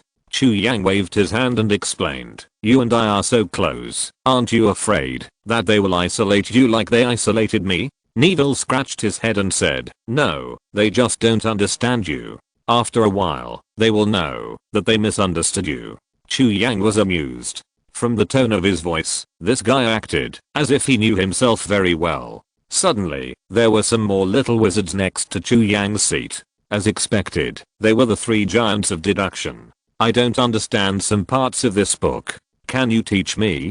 Hermione put a very thick book in front of Chu Yang. It was obviously asking for advice, but from her attitude, it seemed that it was not the case at all. Harry and Ron also naturally sat across from Chu Yang and played around, occasionally asking Chu Yang about the details of the battle last night. I heard from Goyle that you kicked Blaze so hard that he flew up. Ron asked excitedly, did you really not use any spells at that time? Chu Yang smiled and said, the wand was in the box, and I had no chance to get it. Of course it wasn't a spell. Ron exclaimed, you are so strong. When the three of them sat down and started chatting, it wasn't long before Ron's brothers also sat down next to them, and Chu Yang's surroundings began to become normal. Fred and George winked at Chu Yang. Obviously knowing his feat, the two kept asking questions, making the area immediately lively. Then, a crisp cry sounded above the Great Hall, and countless owls flew in from the skylight, with things hanging in their mouths and claws. Hey! Mail has arrived. The surprised shout made Chu Yang realize that it was a student's home express delivery. It should be very profitable to open a courier company with owls and specialize in delivering light express parcels, right? A newspaper fell on the table of Ron and Harry. After asking, the latter couldn't wait to open it. Chu Yang vaguely remembered. This newspaper reported the news of the theft of Gringotts. The original vault contained the Philosopher's Stone that could make people immortal, but Dumbledore sent Hagrid to take it out in advance. The attention of the three deducted points was all attracted by the newspaper, but they didn't know that the things inside were lying quietly in Hogwarts. The first class in the afternoon was Madam Hooch's flying class, and the freshmen couldn't hold back their excitement. Flying is the ultimate dream of mankind. Both wizards and muggles are fascinated by it. Madam Hooch strode through the freshmen and said loudly, welcome to your first flying lesson in life. Please put your right hand on the broom, then speak and control the broom to fly into your hand. This is the first step to establish a connection between you and the flying broom. As she spoke, Madam Hooch felt something was wrong, because one of the students jumped directly onto the broom, stepped on the flying broom with both feet, and made a weird posture. In her horrified eyes, the boy with an oriental face shouted, get up. Good news. The broom really flew up. Bad news. People were standing on it and flying. Chapter 40, a unique flying lesson. Everyone looked up at Chu Yang, who had already flown high into the sky, and opened their mouths wide, along with the frightened Madam Hooch. Since the birth of the flying broom, no wizard has ever flown standing on a broom. What's even more bizarre is that Chu Yang actually flew. Those wizards who sat on brooms and flew in a standard posture may not succeed in one go. I have to say, standing on a broom is much more handsome than sitting, don't you think so, Harry? Ron tilted his head and whispered in Harry's ear, it's quite handsome, like surfing in the sky. Harry nodded and then said worriedly, but this is too dangerous. How can you control it without holding the broom with your hands? If you fall from below, it will definitely not be cured by staying in the hospital for a few days. Anxious Hermione ran to Madam Hooch and reminded her, you should fly up and bring Chu Yang back. It will be very dangerous if you continue like this. Madam Hooch woke up as if from a dream and hurriedly rode on the flying broom, but at this moment, Neville let out a sharp scream. Neville didn't know when he learned Chu Yang's posture to step on the broom, but he didn't have Chu Yang's control, so he could only lower his body and squat on it, swaying and starting to float in the air. At this time, he was already 5 or 6 meters above the ground. It looked like squatting in the sky to take a shit. Neville, what are you doing? I just want to try it. I didn't expect. While speaking, Neville suddenly bounced in the air, which scared him so much that he immediately shut his mouth and concentrated on controlling the flying broom. But it was useless. Neville was still rising. He looked down at his feet, and the whole person suddenly stiffened and sat on the broom without moving. Chu Yang, who was flying in the sky, didn't notice the commotion below at all. He was having fun now. The reason why Chu Yang could stand steadily on the broom without falling was because his superhuman physique gave him a strong body control ability. In addition, the magic power with the power of wood escape could help Chu Yang communicate better with wooden magic items, and he could control them accurately even without using his hands. Based on these 2 points, he could achieve such an outrageous operation. Actually, Chu Yang didn't want to do this at first. He was ready to learn to fly step by step like other students. But memory is sometimes really scary. Chu Yang had watched too many fairy tales before, and he had a deep impression of flying with a sword, so when he saw the broom at his feet, he stepped on it subconsciously. As a result, he really took off. Chu Yang enjoyed the feeling of the wind whistling in his ears. As the altitude continued to rise, the adrenaline in his body was also soaring. The excitement of flying is much stronger than driving at 300 miles per hour. It feels quite exciting, but it's a bit awkward to step on a broom. When I have time in the future, I have to ask if I can customize other shapes. Chu Yang thought so, feeling that there was something missing. When Chu Yang was about to return, he saw two figures approaching him quickly below. Neville was out of control, and the anxious Madame Hooch. She rushed to Neville and prayed in her heart. There were freshmen who had accidents in previous years, but they had never been so outrageous, which made the experienced Madame Hooch a little flustered. Seeing that Neville was in danger, Chu Yang immediately rushed over. One of them rushed up, and the other rushed down. The moment they passed each other, Chu Yang quickly jumped to the other side. Neville first felt the broom sink down suddenly, and then the broom under him sent a strong impact, which bounced his hands, that were tightly holding the broom away. That was because when Chu Yang's magic power came into contact with the flying broom, it was actually forcibly seizing Neville's control over the broom. Chu Yang's magic power was not comparable to Neville's in terms of quality and quantity, so when the two conflicted, his hands were instantly bounced away by the countercurrent of magic power. Hold on. Neville, who was waving his hands in the air, heard Chu Yang's voice in a trance, and at the same time, felt that his shoulders were being pressed hard. Neville, who was squatting on the broom, turned around without thinking, and hugged Chu Yang's thighs. He took a deep breath, and straightened his body. As he gradually calmed down, the broom became stable. Chu Yang then controlled the broom to land on the playground. This operation stunned Mrs. Hooch behind him. Professor McGonagall, who was sitting in the office, was also stunned. As a Quidditch fanatic, Professor McGonagall swore that she had never seen such a way of controlling a flying broom. What was even more incredible was that she saw the whole process of Chu Yang forcibly taking away Neville's control of the flying broom. Is this something that a human can do? If she hadn't witnessed it with her own eyes, Professor McGonagall would never believe that such a thing would happen. Chu Yang grabbed the frightened Neville and landed on the playground. The next second, the whole playground burst into amazing cheers. Even Mrs. Hooch couldn't help but applaud after she came down and said, "Mr. Chu Yang, this is a really imaginative way of flying. You saved your classmates. Can I know how you did it?" "Just by feeling. I don't know too much." Chu Yang scratched his head in some embarrassment. How to explain this thing? This is not a technical problem, it is a physical problem. As the saying goes, people's physical constitutions are different. That's true. It's hard to draw any conclusions from your first flight. Most wizards fly by instinct. Madame Hooch didn't think there was anything wrong with Chu Yang's words. She smiled and said, "But the emergence of a new flying posture may have an impact on Quidditch." Mentioning Quidditch, the atmosphere on the playground instantly became heated. Just like football fans were excited when they heard about the World Cup.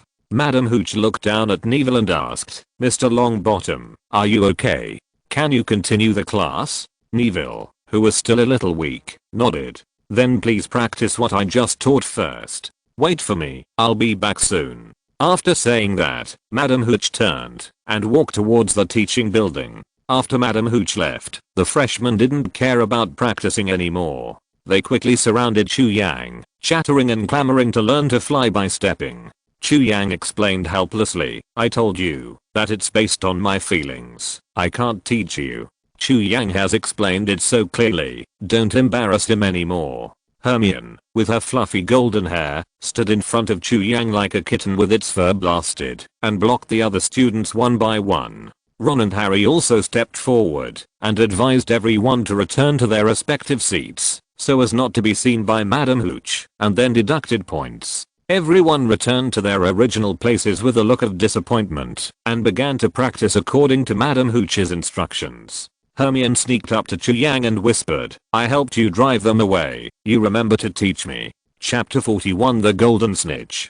Damn, that's what he was thinking. No wonder he stood up to speak for me. Then Ron also gave Chu Yang a knowing look, and Harry just smiled shyly. After everyone left, Neville rushed to Chu Yang, with some tear marks on his chubby face. Chu Yang, you helped me again. I don't know how to thank you.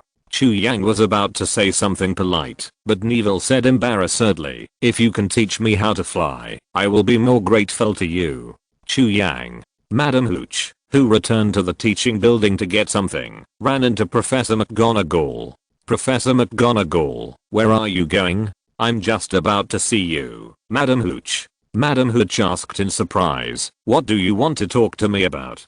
Professor McGonagall asked impatiently, just now I noticed the flying class on the playground. What's the matter with Chu Yang's weird flying posture? Is it your latest invention? Madam Hooch waved her hands and denied, it was an accident. Chu Yang was careless. Professor McGonagall shook her head and said, I saw that he was flying very well in the sky. He controlled the flying broom very skillfully. It didn't seem like a simple accident. Madam Hooch hesitated for a while and chuckled. Maybe it's because he has a good talent. Some people are like this. The flying broom in their hands is like a part of the body. They don't need to learn it deliberately to use it very naturally. Professor McGonagall agreed with this statement. But she felt that Chu Yang was still more special than those examples. After all, Chu Yang had shown many unusual qualities before. After a while, Madam Hooch came back with a box, and Professor McGonagall followed her. However, Professor McGonagall did not say anything, but stood aside and watched Madam Hooch's teaching quietly. Madam Hooch enjoyed the atmosphere at the beginning of the flying class. Everyone was full of curiosity and desire, but as the class continued, many people would give up and play badly. Learning to fly has a threshold, and to fly well requires higher talent and a lot of time. Today's wizards will not waste too much energy on flying brooms. After all, it is neither as easy to use as Floo powder, nor as fast and convenient as apparition. As a means of transportation, that has been eliminated by the wizarding world. If it were not for the popularity of Quidditch games, flying brooms would have been swept into the garbage dump of history by time. After everyone gradually mastered some of the essentials, Madam Hooch prepared to release the golden snitch, and reminded the students that they could try to catch it back later. Except for Chu Yang, Hermione and Harry, who had never watched a game, other students seemed extremely excited, including Ron and Neville, who hasn't dreamed of becoming a seeker under the influence of their parents when they were young. Although this is not a formal competition, it is the closest time for young wizards to achieve their dreams. That's why everyone is so excited. But the next scene becomes very strange. A group of freshmen stepped on their respective flying brooms, with eager expectations on their faces, shouting get up, get up, get up. As a result, the flying brooms did get up, but they all fell to the ground, without exception.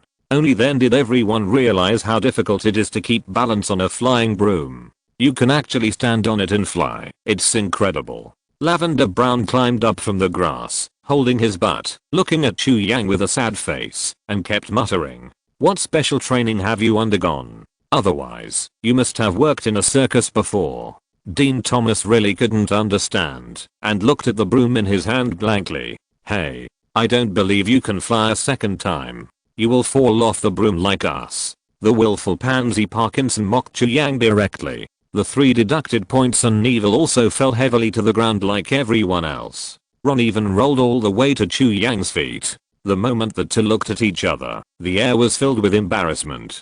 Chu Yang coughed a few times, and then stepped on the broom. Everyone focused their eyes on him. Madam Hooch and Professor McGonagall stared at the flying broom under his feet, feeling the magic fluctuations coming from it. The broom slowly floated into the air, and Chu Yang stood on it steadily, without any sign of falling. He succeeded. Daphne shouted in surprise, and then was quickly covered by Pansy's mouth, who looked at her angrily. Mr. Chu Yang, how did you do it? Madam Hooch and Professor McGonagall walked forward, shocked and very confused. Chu Yang explained, maybe it's because I was born with a good sense of balance, so I don't think it's that hard to stand on a broom. Madam Hooch looked at the flying broom that Chu Yang was standing on with suspicion, and then threw her own broom under her feet, intending to try it. The next second, she stumbled and fell off the broom, decisively giving up the idea. This was not a posture that ordinary people could try. Madam Hooch shook her head at Professor McGonagall, who was also curious, and a hint of disappointment appeared on the latter's face. Madam Hooch reminded the students in a teasing tone, "It's better for everyone to choose the regular posture. Standing on a broom and flying seems to have become Mr. Chu Yang's privilege." After seeing Chu Yang's special flying posture, changing back to the regular posture made the first year students feel a little uncomfortable. But there was no way to do it. Only those who have tried it know how difficult it is. Not only do you have to maintain balance, but you also have to keep the magic power on the flying broom. Magic power is a part of the body. If the body cannot be kept in a stable state, the magic power will naturally be affected. After changing to the normal posture, Harry flew up smoothly the moment he got on the broom, and circled in the air with ease. "Whoever can catch this golden snitch, I will give him as a souvenir." Madam Hooch released the golden snitch, and made a promise. With a whoosh, Harry rushed out, leaving a trail of after images in the air. At the same time, Chu Yang also rushed out, following closely behind Harry, chasing the golden snitch. Chu Yang didn't care whether he could catch this little thing. He just wanted to try how fast he could fly like this. While other students were still barely floating in the air, the two had already started a fierce chase for the golden snitch. Whether it was Harry or Chu Yang, they were very skilled in flying over Hogwarts, not like novices trying to fly for the first time. Professor McGonagall, who was originally planning to leave, lit up and looked a little excited. As the head of Gryffindor, her eyes were on Harry most of the time. Gryffindor just happened to be in need of a qualified seeker, and Harry's performance looked very promising. If you're listening to this novel on a channel other than Fanfic World, it means they downloaded and uploaded it without effort. We cordially invite you to visit our channel, Mundo Fanfic Novelos. There you'll find the original version of this story and you can explore many other novels of various genres. We're waiting for you to immerse yourself in a world of incredible novels. Chapter 42 Gift. The two of them were both flying very fast in pursuit of the golden snitch, but in Madam Hooch's eyes, Chu Yang, who was one body behind Harry, flew more easily. Her eyes were full of amazement. A novice who could reach Harry's level in his first flight was already a genius, but Chu Yang's talent was even more exaggerated. Because he was flying while standing, a flying broom requires delicate control. When flying at high speed, every movement you make on the broom may cause a large deviation in direction. The second is observation ability. The faster the speed, the more blurred the surrounding scenery. You need very good dynamic vision to observe the positions of your teammates and opponents. The most important thing is mentality. Only when you are calm and composed enough can you make the right choice in a fierce competition. In these three aspects, Chu Yang is not a little bit better than Harry. If Harry Potter represents Gryffindor in the Quidditch game, he will definitely win the trophy for the school. Professor McGonagall, who has been watching Harry, couldn't help but say, "Professor McGonagall, I don't mean to offend you, but if Chu Yang participates in Quidditch, he will definitely be better than Mr. Potter." Madam Hooch raised her head proudly and said, "I'm a professional in this regard." Professor McGonagall was speechless. Madam Hooch is not only the referee of Hogwarts Quidditch games, but also occasionally serves as the referee of official Quidditch games. So when she said she was professional, she was not bragging. Professor McGonagall muttered in a low voice, "Principal Dumbledore should not send Chu Yang to Slytherin. If he could also come to Gryffindor, he and Harry Potter would definitely help us win the Quidditch championship for many consecutive years." Just as Madam Hooch and Professor McGonagall were arguing, Harry was too focused on chasing the golden snitch and flew out of the playground, heading towards the Homping Willow at a high speed. "Hey, Harry, you can't go there, it's dangerous." Chu Yang realized that something was wrong and quickly stopped Harry from moving forward. Harry, who was highly focused, only had the golden snitch in his eyes and could not hear Chu Yang's voice at all. Chu Yang, who did not get a response, had no choice but to follow Harry out of the playground. Professor McGonagall and Madam Hooch were still arguing about who would perform better in the Quidditch match, Chu Yang or Harry. Finally, Hermione couldn't stand it anymore and shouted, "Chu Yang and Harry are gone, professors." They flew towards the Homping Willow. Professor McGonagall looked up in surprise. After confirming that the two students were no longer visible in the sky above the playground, her face changed, and she ran out with her dark green robe. Madam Hooch was also like this, and she was even more panicked than Professor McGonagall. If something happened to these two people, it would happen in her class and she couldn't escape the responsibility. The Homping Willow is not a docile magical plant. Many students at Hogwarts have been injured by it over the years, so the school strictly prohibits students from approaching it. No one expected that Harry would actually approach here to chase the golden snitch. Professor McGonagall and Madam Hooch took the lead in running desperately, followed by a large group of students. The scene was very spectacular.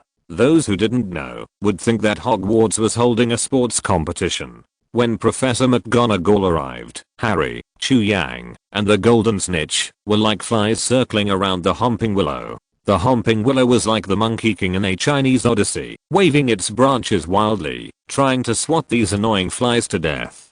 The Homping Willow was as tall as a 3-story building, and any branch it pulled out was thicker than an adult man's thigh. Under its crazy waving, the sound of the branches breaking through the air was numbing. "Mr. Potter, Mr. Chu Yang, come down quickly, don't chase the Golden Snitch, it's too dangerous." Professor McGonagall shouted loudly, looking very nervous, because Harry was the seeker she had just chosen. "It's too dangerous for you to do this, come down quickly." Madam Hooch was pale, holding a broom, and trying to fly up, but the Homping Willow waved its branches tightly, and could not get close. "This is not something I can decide, Madam Hooch." Harry kept dodging the branches attacking from all directions, and replied in panic, "Where is the Golden Snitch now?" It was probably smashed by the Homping Willow. The more Harry thought about it, the more upset he felt. This was not the result he wanted to see. He originally just wanted to catch the flying golden ball. Professor McGonagall seemed to remember something and shouted, "Knots. Just touch the knots of the Homping Willow, and it will calm down immediately." Hermione was so anxious that she almost cried. "Professor, we can't get close to that willow tree, let alone touch its knots." Professor McGonagall looked at the Homping Willow, which was already 20 years old, and sighed. If this continued, she would use magic to burn the tree. She had to prioritize the safety of her students. Just as Professor McGonagall hesitated, Harry, whose magic power and physical strength were at the bottom, gradually slowed down his flying speed, and finally the flying broom under him was hit hard by the Homping Willow. Harry screamed and flew out directly. Hermione, who witnessed this scene, covered her eyes and screamed, while Ron shouted Harry's name anxiously. Other students also subconsciously covered their eyes in the exclamation. Professor McGonagall and Madam Hooch's hearts suddenly rose to their throats. Another figure in the air came around from the opposite direction, grabbed Harry's clothes and saved him. "Hold on tight." Harry looked up and saw Chu Yang, who caught him. The latter looked at him with a smile on his face, and he was relieved immediately. Then, he saw Chu Yang holding a small golden ball in his hand. "You caught it?" Harry was surprised at first, and then a little disappointed. He was surprised because Chu Yang was his friend, and he was happy for Chu Yang. He was disappointed because it was not caught by him after all. "Give it to you. Just consider it as your birthday present."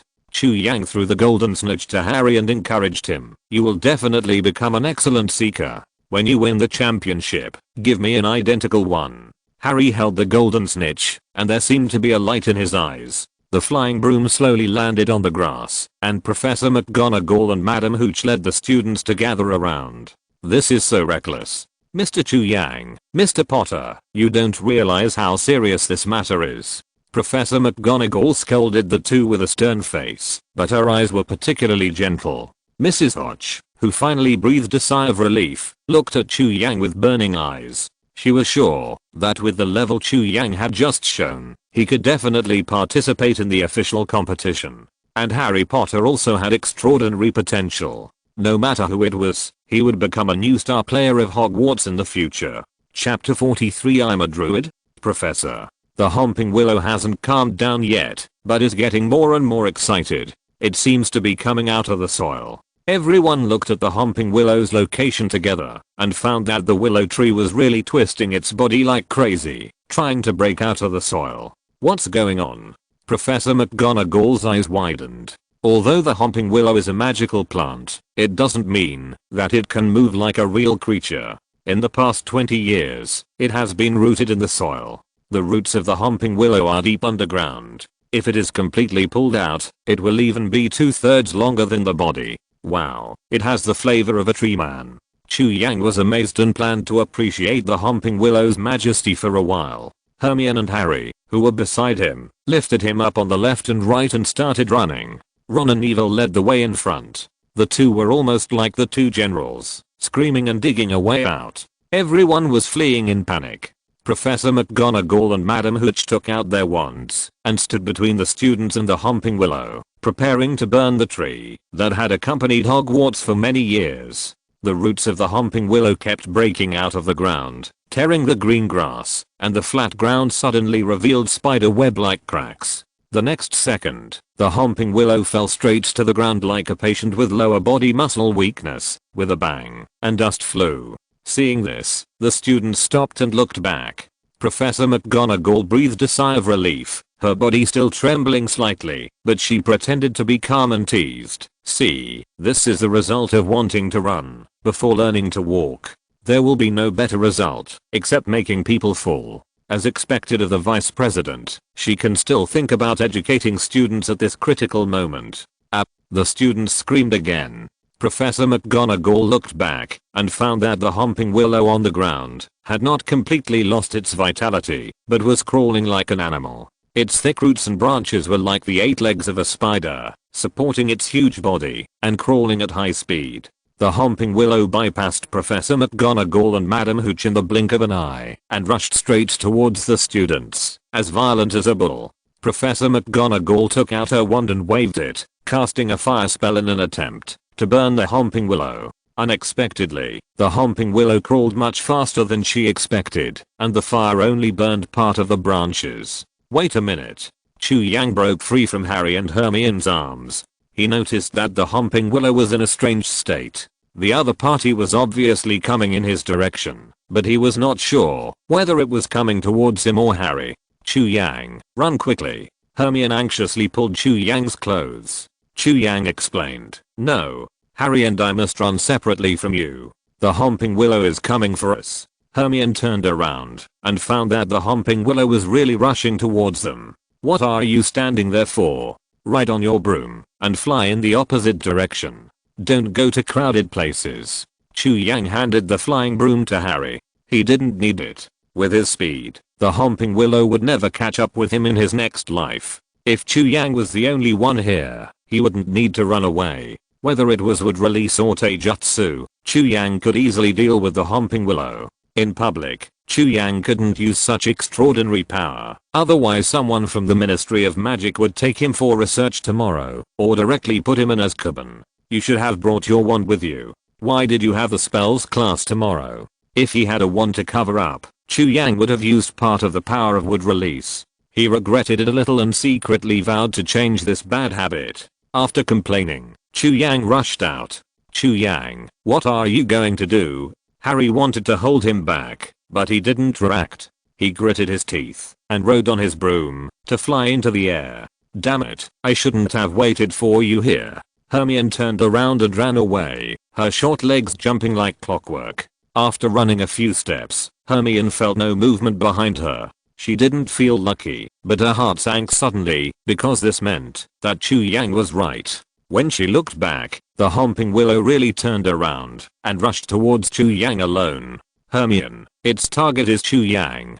Harry, flying in the air, regretted it. It was he who ignored the advice and chased the golden snitch and mistakenly entered here, causing the Homping Willow to riot. More importantly, Chu Yang gave him his flying broom.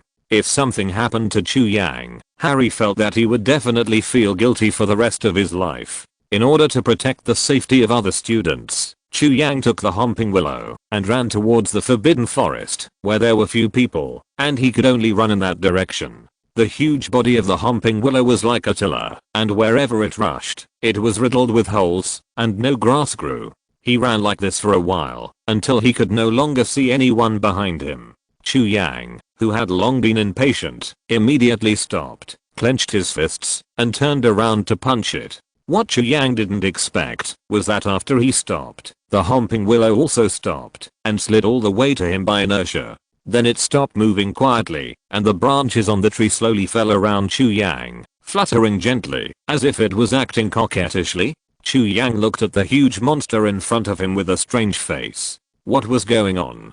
Seeing that Chu Yang didn't react, the Homping Willow stretched out its branches in front of him and rubbed them on the back of his hand. Could it be? Chu Yang widened his eyes, grabbed a branch, and injected magic power into it. The magic power containing huge natural vitality entered the huge tree body of the Homping Willow, and all its branches danced excitedly in an instant. It's really because of my magic power that it chased after me. Chu Yang thought about it. It must be that when I was flying, the magic power that escaped had an unknown effect on the Homping Willow. Judging from its performance, it is probably a very beneficial effect. The original Homping Willow had some instincts that plants did not have, and the Homping Willow now seems to have higher intelligence. Because of the influence of special magic, it is developing in the direction of biological. If this goes on, won't I become a druid? Chu Yang was stunned. This was a path he had never thought of. The Homping Willow didn't think so much. It kept rubbing against Chu Yang, feeling like a kitten or a puppy trying to please its owner and get more food from the owner. The child is hungry, give him some magic to eat. Based on the dual influence of soul and physique, Chu Yang's magic reserve was ridiculously large. In this regard, he was not stingy and increased the output of magic. The Homping Willow began to emit a green light that symbolizes life, and even the branches began to overflow with green light spots like fireflies. The Homping Willow grew up little by little, and its height broke through from the height of a 3-story building to a 5-story building, and it was still growing. At this time, it was approaching dusk, and the Homping Willow was bathed in a warm golden red glow, overlapping with the green light, like an ancient god who was reviving.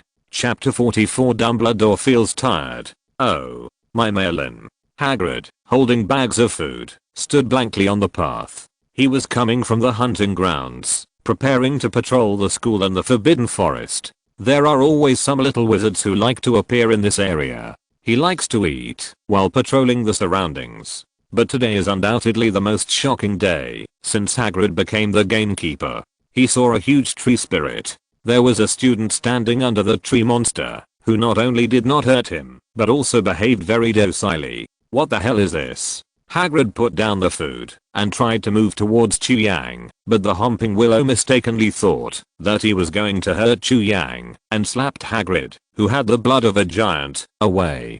Hagrid fell directly into the bushes next to him. Seeing Hagrid being blown away, Chu Yang interrupted the output of magic power, grabbed the branches of the Homping Willow angrily, and said angrily, "Don't hit people all the time." The interruption of magic power made the Homping Willow, which had just been born with intelligence, feel panic and anger. It instinctively used its branches to entangle Chu Yang, forcing him to produce more magic power to supply itself. You can only take what I'm willing to give you. If I'm not willing to give it to you, you have to wait for me obediently. What Chu Yang hated most in his previous life was those pets that were well fed on weekdays, but would bite their owners at critical moments. Chu Yang would beat the dog who guarded his food every time he saw it, so that it would understand what a master is. While Hagrid fell into the bushes, Chu Yang directly tore the branches entangled around him, jumped and landed next to the Homping Willow, and aimed at the trunk with a powerful, shark-tail punch.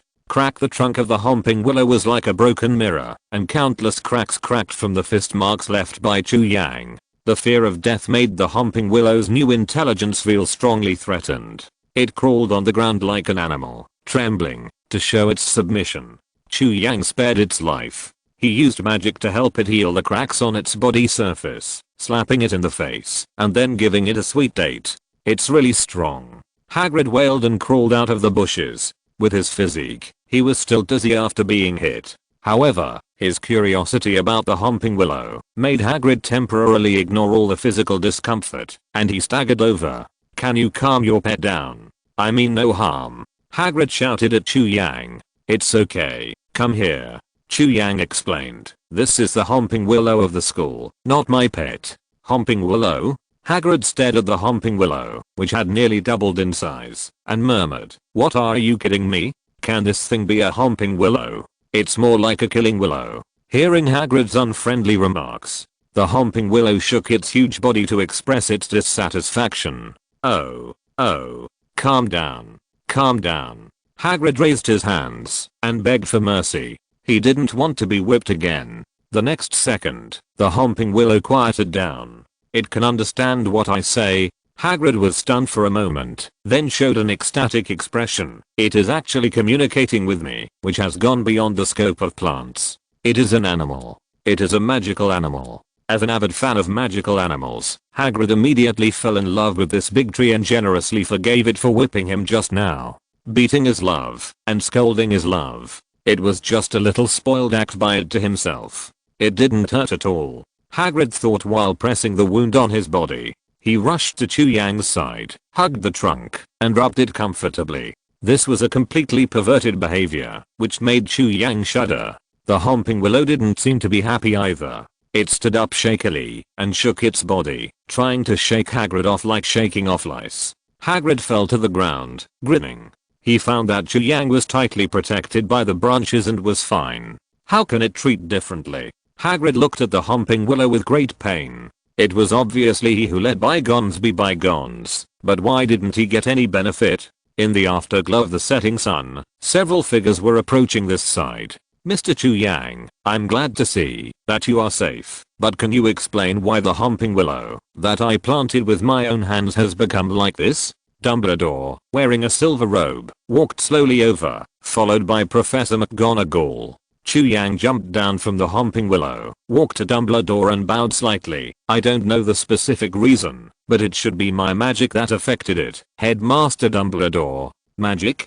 Dumbledore suddenly realized, and then said with a complicated expression, "It seems that we still lack the necessary understanding of your magic, and underestimated its impact on plants, especially rare magical plants. When Sprout told me about your performance in the wand shop, I should have thought of this level. I was careless." As he said, Dumbledore walked towards the Homping Willow, and his eyes like the starry sky kept observing the condition of the Homping Willow. Professor McGonagall and Chu Yang followed him quietly. After a day of shock, the elderly vice headmaster was exhausted both physically and mentally.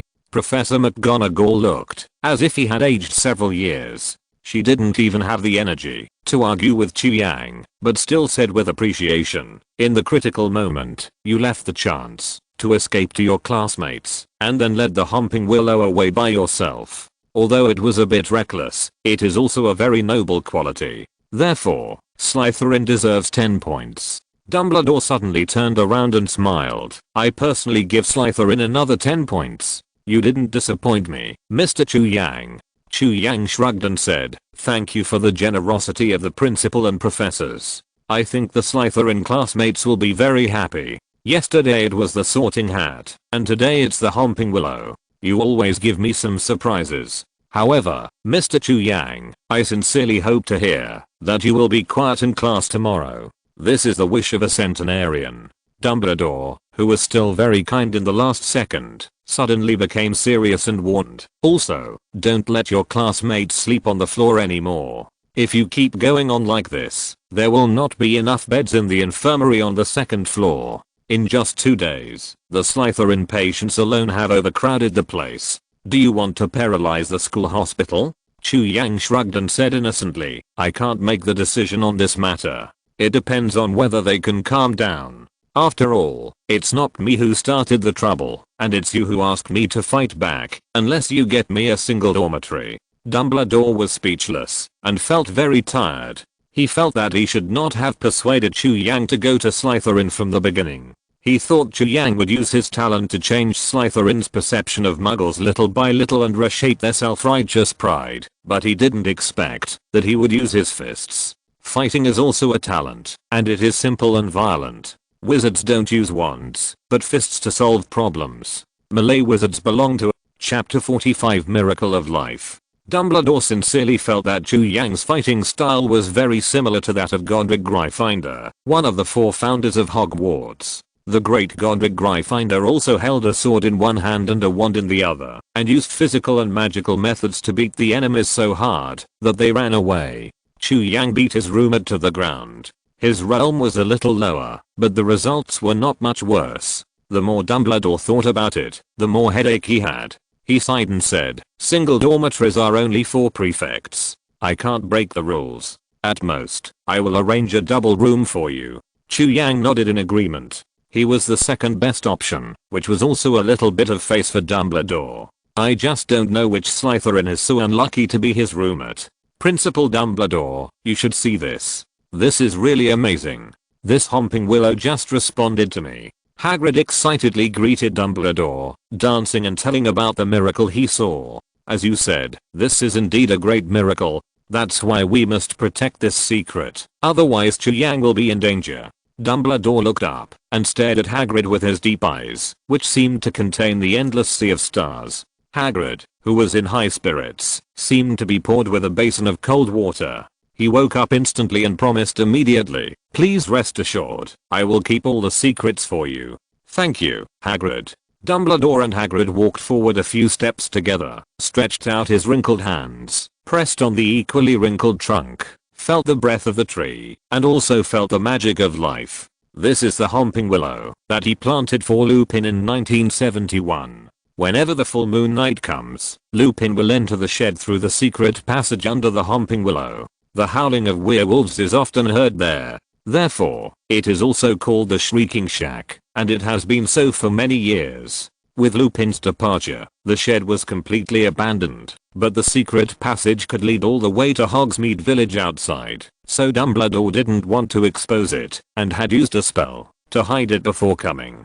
Professor McGonagall, who had been frightened all day, naturally calmed down and felt the miracle of life in front of her. She finally understood why Dumbledore repeatedly emphasized the importance of Chu Yang, and even paid as much attention to him as Harry Potter. This is a magical force beyond common sense, and it has even touched some ancient taboos of magic. Study it, perfect it, break it. This process will allow today's magic to enter a new realm.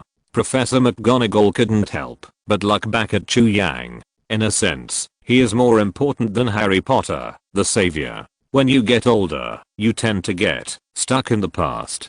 Dumbledore patted the Homping Willow and sighed. "It's not suitable to stay in the school now. It may pose a threat to students."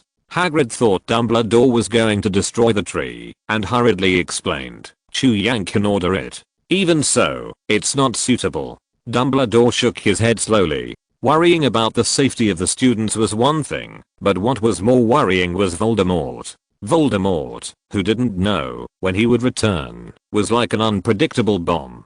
He hid in the dark. If the other party noticed the abnormality of the Homping Willow, he might follow the clues and find Chu Yang. Dumbledore couldn't let Chu Yang face this risk. He was not Harry Potter, who was protected by his mother Lila's blood curse. In Voldemort's current state, Chu Yang's value was no less than Harry Potter, and he would get him at all costs. Chu Yang suddenly suggested, "Why not leave the Homping Willow in the Forbidden Forest and let Hagrid take care of it? That way, no one will know about it." Chu Yang couldn't let the Homping Willow go. It still had potential that could be tapped, and it would be of great help to Chu Yang in the future. Dumbledore hesitated for a while, but finally nodded in agreement. In fact, he was also very interested in the current situation of the Homping Willow, and wanted to study it in depth. Hagrid was the happiest. The more he looked at Chu Yang, the more he liked him. Looking at Chu Yang's back, the nearly 10-meter tall Homping Willow stood up and walked towards the Forbidden Forest. From a distance, it looked like a human figure. Every step it took shook the surrounding area. Principal Dumbledore and Professor McGonagall took Chu Yang back to Hogwarts. Because it was time for dinner, the three of them went straight to the Great Hall. At the door, the deducting trio and Evil were guarding with a worried look on their faces. They couldn't swallow any delicious food until they saw Chu Yang return safely. Fortunately, Chu Yang came back in time. When he and Headmaster Dumbledore stepped into the place together, Harry's grey eyes lit up instantly. Chu Yang. Several people shouted Chu Yang's name happily, and then rushed towards him. Harry was so excited that tears were about to flow out. He was the first to rush to Chu Yang and wanted to give him a hug. But as a straight man, Chu Yang really couldn't accept men expressing their feelings in this way, so he turned sideways to avoid Harry's hug. Then he avoided Ron's hug, and by the way, he avoided Neville's hug. Under the aggrieved gaze of the three people, Chu Yang opened his arms to welcome Hermione. The two hugged each other tightly, and then let go of each other. Thank God, it's great that you can come back safely. Hermione's eyes were red. After waiting for so long, she obviously thought that Chu Yang had encountered an accident. Fortunately, Headmaster Dumbledore and Professor McGonagall showed up in time. Chu Yang's face was full of relief, as if he had just experienced a life and death escape. Then, Ron, Harry and others came around. Ron said indignantly, "You actually avoided our hug?" Chu Yang answered sincerely, "My emotions were not stable just now. You suddenly rushed over and scared me, so I subconsciously dodged for a while. Otherwise, if you do it again, I promise not to avoid it." "Forget it." Ron was immediately discouraged. "Okay, gentlemen and ladies, how long are we going to stand outside the door? Aren't you hungry?" Professor McGonagall said slowly, and Her Majesty instantly enveloped Harry and the others. Hearing this, the young wizards did not dare to say anything more. They pushed open the door nervously and entered the auditorium one by one. Because it was not a special holiday, the students who ate in the auditorium usually left after eating, resulting in the auditorium being empty most of the time. The freshmen of Gryffindor and Slytherin colleges stayed here and did not leave. Most of them were waiting for news from Chu Yang, and some Slytherins wanted to leave but failed. Whether they were willing to stay or wanted to leave but failed, they all burst into cheers when they saw Chu Yang return safely. Because Chu Yang performed well in the accident just now, Slytherin will get 20 points. Chapter 46, Second Confrontation with Snape. Correspondingly, because Harry Potter's recklessness put his classmates in danger, Gryffindor will be deducted 20 points. The cheers from Gryffindor stopped immediately. Slytherin shouted even louder, and the girls looked very proud. Harry stood there awkwardly and guiltily, at a loss as to what to do. He knew that he had caused the commotion and brought trouble to everyone. "Harry, don't be so depressed. This was just an accident. Believe me, there is no humping willow on the Quidditch field. You will become an excellent seeker, because you have excellent genes." Chu Yang gently put his arm around Harry's shoulders and comforted him in his ear. "Chu Yang is right." Ron also encouraged him from the side. "You are the fastest learner and the best flyer except Chu Yang. No one else can compare to you." Harry scratched his head and smiled awkwardly. Ron was clearly comforting him, but why did it sound so awkward? "Ron, your words don't sound comforting at all." Hermione frowned and said disdainfully, "Next time when you comfort others, please speak from their perspective." Ron looked confused. "Please allow me to interrupt your conversation." Professor McGonagall came over. "I need Mr. Potter to leave with me for a while." "Of course, Professor McGonagall," Harry replied nervously, and then followed Professor McGonagall out of the Great Hall. "He hasn't eaten yet," Ron muttered, then covered his stomach. "I'm so hungry too." After wolfing down his dinner, Chu Yang wanted to go to the Forbidden Forest to see the mutant humping willow before it got dark, but was blocked at the door by Professor McGonagall, who hurried over. "I remember the school has a rule that students cannot leave the school at will after dark." Professor McGonagall's cold voice echoed in Chu Yang's ears. "Am I right, Mr. Chu Yang?" Chu Yang smiled awkwardly. "Yes, Professor. Principal Dumbledore is right. You have a lot of tricks in your head. I have to keep an eye on you anytime and anywhere." Professor McGonagall seemed to think of the busy future. She rubbed her eyebrows tiredly and said, "Now, immediately, go back to your dormitory. Good night, Professor McGonagall." Chu Yang tried to save his image with an innocent smile, but Professor McGonagall was unmoved and stared at him indifferently. Helplessly, Chu Yang could only bypass Professor McGonagall and walk towards the dark and damp dungeon. In just 2 days, Chu Yang's surprises for Dumbledore were somewhat excessive, and the old man had to be on guard against him. Back in the Slytherin common room, Chu Yang found it exceptionally quiet. He looked closely and found that Snape was sitting on the sofa. "Professor Snape, good evening." Chu Yang greeted Snape in a friendly manner, but he was a little surprised because Snape rarely came to the common room. "Principal Dumbledore asked me to arrange a double room for you." I didn't realize you were so generous, Mr. Chu Yang. Snape stood up and spoke with the same sarcasm as always. Principal Dumbledore did this to ensure that the Slytherin freshmen would not fill up the infirmary. Chu Yang fought back without showing any weakness. If I'm the only boy in Slytherin who goes to class in a semester, it will damage the reputation of the college. Snape's face was livid. Chu Yang's sharp words always exceeded his expectations. The purpose of irritating people has been achieved, and Chu Yang did not forget to give Snape a sweet date. Professor, I won 20 points for Slytherin today, and I have made up for the points deducted before. Do I need to say congratulations to you? Snape snorted coldly, his face eased a lot, turned around and walked quickly towards the spiral staircase. Follow me, I will take you to the new dormitory, but I have to warn you in advance, don't conflict with your roommate. Chu Yang followed closely behind Snape, smiled politely. I promise, as long as he doesn't provoke me, I will definitely not take action. Snape pretended that he didn't hear his promise, which was almost the same as not saying it. Slytherin's double room is generally only eligible for senior students, and it is located closer to the room of the prefect. Similar to the treatment of the prefect's single room, the bathroom of the double room is also independent, and does not need to be shared with others. The double room is very spacious, equivalent to 2 people using the space of 6 people. 2 large beds, one on the left, and one on the right, each occupying a position by the window. Chu Yang smiled with satisfaction. Although he felt a little uncomfortable sharing a room with someone, fortunately the space was large enough that he could basically ignore the other person's existence. This will be your new room from now on. I hope you can live here honestly. I don't want to change your room for the 2nd time this semester.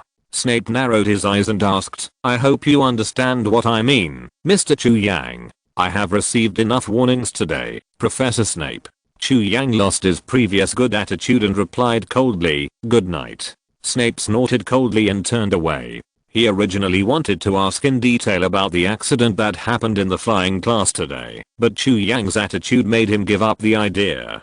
Snape still admired Chu Yang in his heart. First, it was because of Chu Yang's super learning ability, and second, it was because Chu Yang had a courage and calmness far beyond his peers. After teaching for so many years, Snape had never seen an 11-year-old child who could verbally confront a professor like Chu Yang without being humble or arrogant, and still not lose the upper hand. It was strange that, even though he admired Chu Yang so much, Snape could still be easily angered by him. In addition to his sharp words, Snape also felt a sense of arrogance from Chu Yang's attitude that was superior to that of wizards. It was as if he himself was much more noble than wizards.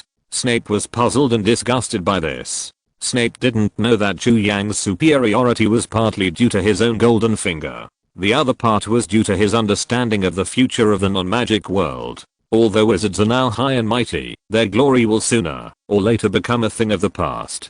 Modern science is developing at a speed that wizards cannot understand. However, the development of the magic world has stagnated for many years. Coupled with the outdated ideas of most wizards, everything reveals a taste of decay. Chapter 47 Chu Yang's new roommate. After Snape left, the room seemed empty. Chu Yang released the owl from the cage and began to feed it. Big fatty, eat more. If we get into trouble in the future, you have to grow more meat as a reserve food. The owl, who was eating fiercely, trembled and silently pulled its head out of the food pile. Chu Yang smiled knowingly after the prank was successful. He fell on the bed tiredly and closed his eyes unconsciously. After an unknown amount of time, he heard someone talking in his ears. Goyle, crap, although I missed the sorting ceremony this time because of illness, my father specially arranged a double room for me so that I can have a good rest. He also said that he would come to the school to find trouble with Dumbledore in person. When the time comes, I must ask my father to clean up those monsters in the lake. Someone is sleeping here. It seems to be my roommate. Let's go and say hello. As soon as the words fell, Chu Yang opened his eyes and saw Malfoy and the other 2 standing stiffly in front of him, staring at him in amazement. So, my new roommate is you? Chu Yang said impatiently with sleepy eyes. You disturbed my sleep, you know. Sorry. Goyle and Crabbe bowed 90 degrees to apologize at the same time. Malfoy's family background is indeed remarkable. But in school, Chu Yang's fists are also very hard, and the two are very clear about this. Why are you two cowards so respectful to him? Malfoy, who had just returned from the school hospital, was full of energy. He obviously did not realize how dangerous his situation was. At this time, Chu Yang had been completely awakened by his loud voice. He was sitting on the bed, looking at him with a bad look. Draco, there is something I haven't had time to tell you. Goyle quietly leaned into Malfoy's ear and whispered a wonderful story that the other party had missed in the past 2 days. As Malfoy listened, his face suddenly changed and his previous arrogance disappeared. He asked half doubtfully, "Are you kidding me? How could he beat so many people with his bare hands?" Goyle and Crabbe shook their heads at the same time, and Goyle reminded him, "Draco, you'd better believe." Malfoy wanted to say something else, but Chu Yang, who was sitting on the bed, took out a bookmark from the book, wrapped the armed color domineering on it, and threw it out. The bookmark shot out from Chu Yang's hand like a cannonball and stuck steadily on the doorframe above the heads of the 3 people opposite. Most of the bookmark sank into the wooden doorframe like tofu. Malfoy's pupils suddenly shrank, Goyle and Crabbe screamed, and the 3 of them held hands and retreated step by step towards the door in fear. "Sorry, I'm a bit grumpy when I wake up." Chu Yang sat on the bed and looked at him with a half smile, saying, "Why are you standing there? Come in and sleep, it's so late." After that, he said to Goyle and Crabbe, "What? Are you two going to stay and sleep too?" As soon as these words came out, the 2 big white fat guys immediately left the shivering Malfoy beside them, turned around and ran without hesitation, and disappeared at the door in a blink of an eye. "You 2 damn traitors." Malfoy was shocked and angry. He also wanted to run, but he had no strength in his body. His legs felt as heavy as if they were filled with lead. Suddenly, a cold air rushed to the back of his head. Malfoy's breathing suddenly became rapid. He said with a tearful voice, "I'm sorry for disturbing your sleep. I accept your apology, Mr. Malfoy." Chu Yang yawned and lay back down again. "I hope you don't wake me up again. It's best not to make any noise. I'm a very light sleeper." Malfoy looked up at the bookmark deeply embedded in the doorframe, swallowed his saliva, and then covered his throat in fear. Because he found that in a quiet and empty room, the sound of swallowing saliva would become very obvious. Even though Chu Yang said he could come into sleep, Malfoy didn't dare to stay in the same room with Chu Yang. He walked out on tiptoe and didn't forget to help Chu Yang close the door. Poor Malfoy, he spent his first night out of the school hospital in the common room. Fortunately, no one fought with him for the sofa, and the fire in the lounge would not go out. In the flickering firelight, Malfoy curled up on the sofa and fell asleep. The next day, Malfoy woke up to a burst of inexplicable laughter. He opened his eyes and found that he was surrounded by classmates and seniors. Even Professor Snape, the Dean of Slytherin College, was standing in front of him. "Wow. I just came to take a look just in case, but I didn't expect that there were guests in the lounge last night," Snape said in a depressed voice. "Do the first year students have such a special liking for this lounge? And they have to fight to sleep in it? Stand up, Malfoy." Hearing Snape's roar, Malfoy shuddered, and his sleepiness disappeared in a moment, and he rolled off the sofa in a hurry. The laughter around him became more and more intense, until Snape's gloomy eyes swept around. The students lowered their heads, and quickly left the lounge. The disheveled Malfoy got up from the ground, not forgetting to tidy up his hair, and then said respectfully, "Good morning, Professor Snape." "Good morning? I don't think it's good at all," Snape said angrily. "Your classmates slept in the lounge all night last night. Not only did they completely abandon the Slytherin etiquette, but they also caused the academy to deduct points on the first day of school. Now you do it again." Snape's voice echoed in Malfoy's ears like a storm in the valley. "Can I ask, if your father sees you like this in school, what will be the consequences?" Malfoy trembled all over and immediately prayed in a low voice, "Professor, please don't let my father know. He will kill me." Snape saw Malfoy's fear and breathed a sigh of relief. "Now tell me, why did you sleep here?" Malfoy hesitated, but under Snape's sharp gaze, he still stammered and told him what happened last night. A small piece of paper, without any magic help, embedded in the doorframe like a knife. Snape sneered disdainfully. "Mr. Malfoy, are you telling a story?" Maybe I should help you submit your article to the Daily Prophet or the Quibbler, the great novelist Draco Malfoy.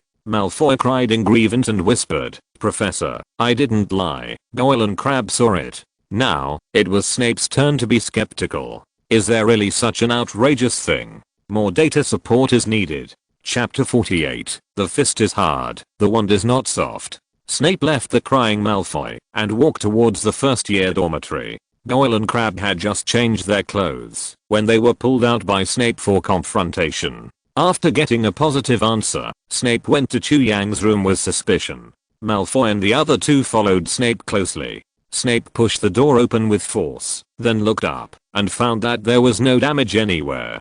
Chu Yang, who had just come out of the bathroom, saw Snape with a frosty face and Malfoy behind him who looked aggrieved. Chu Yang smiled and said, Dear Professor Snape, what can I do so early in the morning? Snape took a deep breath and did not ask about the bookmarks. Instead, he asked, Mr. Malfoy is your roommate, but he slept in the common room last night.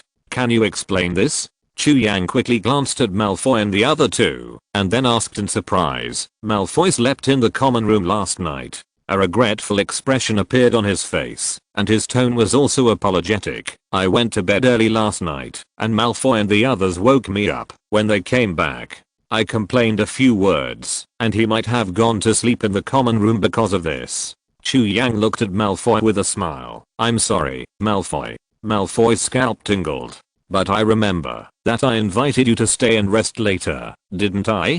Chu Yang stared at Malfoy and the other two sincerely. Goyle and Crabbe nodded subconsciously. Chu Yang did not lie. He did ask Malfoy to stay last night, but the other party was too scared, so he ran away. Snape, who finally heard the whole story, looked at Malfoy coldly. Mr. Malfoy, I hate lies very much. I will tell your father the truth about your behavior today. Malfoy immediately screamed. The most advanced lie in the world is to mess up the order of the truth and then tell it with exaggeration. Chu Yang smiled happily, but in the eyes of Goyle and Crabbe, his smile was like a devil. Hurry up and go to class. Snape roared, causing Malfoy and the other two to leave the dormitory in a panic.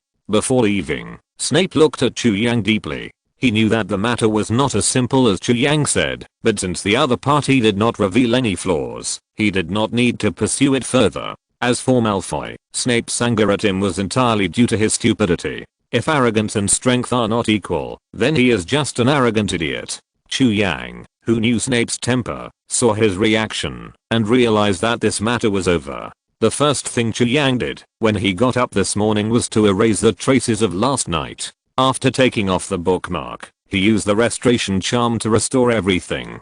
Snape probably couldn't have imagined that a young wizard who had just entered school could cast spells so skillfully. After Malfoy and the other two and Snape left the dormitory, Chu Yang slowly packed up and went out. As soon as he walked into the common room, he was blocked by several senior students. Boy, I heard that you knocked down a lot of classmates the night before yesterday. What you learned from the Muggle world will not always work here. A tall senior glared at Chu Yang condescendingly. Chu Yang smiled politely and said, It doesn't matter. It worked the night before yesterday. The tall senior heard Chu Yang's answer and became angry. He didn't expect that a freshman would dare to contradict him like this. Harper, or thin boy with long curly hair next to him, stretched out his hand to stop the senior student who was about to lose his temper. We are wizards, not thugs fighting on the streets of the Muggle world. We have our own way of dealing with things. The burly boy named Harper took a few steps back with anger and said in a deep voice, You are right, Marcus. As he spoke, the boy with long curly hair named Marcus took out a wand from his robe and pointed it at Chu Yang. Do you know how many points our college has lost because of you? The school has just started. Seeing him take out the wand, the polite smile on Chu Yang's face disappeared, and he said sternly, First of all, I have added back the points lost by Slytherin. Secondly, are you sure you want to do this? Do you have the courage to bear all the consequences? Courage? Marcus smiled playfully and teased. Courage is not the patent of Gryffindor. Slytherin has never lacked courage. When the two were confronting each other, another senior student came from the spiral staircase. He was full of aura and walked up to the two of them with his head held high and said, Marcus, don't go too far, otherwise I won't be able to explain to the school. This is my last year in school, and I don't want to leave a stain. No problem, prefect. I'll use a simple petrification spell to keep him in the lounge for a whole day. Marcus replied respectfully. The man glanced at Chu Yang coldly and then left the lounge without looking back. Is it a big deal to punish a non-pure blood wizard in Slytherin? Of course not. This group of seniors wanted to deal with Chu Yang last night, but because Chu Yang changed his dormitory temporarily, they couldn't find Chu Yang. Who would have thought that Chu Yang, who came from an orphanage, could live in a double room? Students kept walking past Chu Yang, and everyone seemed very indifferent. No one here would care about his fate. Slytherin is still a good place. I really like it more and more. Chu Yang's mouth corners raised, but his eyes were sending out dangerous signals. I want you to understand that fists are useless against wizards. Marcus waved his wand and chanted spells at the same time. His casting speed was very fast, and he almost finished the casting action within 2 seconds. The front of Marcus's wand was shining. He waved it hard, and the activated spell shot towards Chu Yang like lightning. Chu Yang dodged the spell sideways and twisted his waist. While doing warm-up exercises, he laughed and said, "You are very skilled in spells. You often use this trick on people, right? But you are too slow. Even my neighbor's grandmother is more agile than you. Is this how wizards deal with it? It's not as strong as a muggle's fist." Chu Yang's words were not very lethal, but they were extremely insulting. The students who were watching the fun laughed. Marcus' face turned red visibly, and he raised his wand to cast a more powerful spell. It was all nonsense to stop at the right time. Marcus, who was angry, just wanted to kill Chu Yang. Confringo. Marcus was casting the explosion spell, Thunderbolt Explosion. Unfortunately, Chu Yang, who possessed the observation haki, had already taken out his wand and cast a spell before Marcus could shout, "Expelliarmus! Expelliarmus!" A flash of light shot out from the tip of Chu Yang's wand, accurately hitting Marcus' wand and sending it flying. The laughter of the people watching the fun in the common room suddenly stopped, and everyone looked at the first-year student who had made big news in shock. It was obvious that the current scene was not what they wanted to see. If you're listening to this novel on a channel other than Fanfic World, it means they downloaded and uploaded it without effort. We cordially invite you to visit our channel, Mundo Fanfic Novelos. There you'll find the original version of this story, and you can explore many other novels of various genres. We're waiting for you to immerse yourself in a world of incredible novels. Chapter 49, One versus Many. Marcus froze and looked at Chu Yang with an incredible expression. "You are just a first-year student. Where did you learn the spells? It's all written in the book, isn't it?"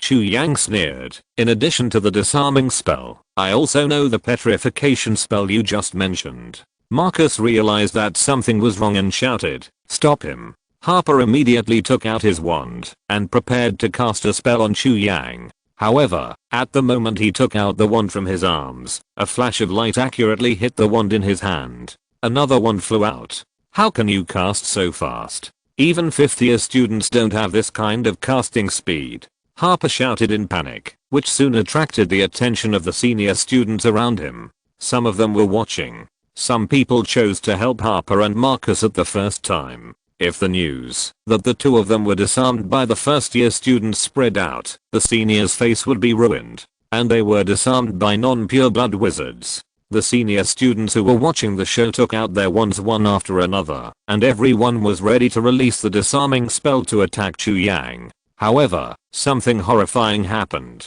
No matter who was present, as long as he had the intention to take action, Chu Yang's disarming spell would fall within a second and accurately hit the wand in his hand, without exception. At this moment, Chu Yang seemed to be able to predict the future. In just 20 seconds, a pile of wands gathered on the floor of the common room.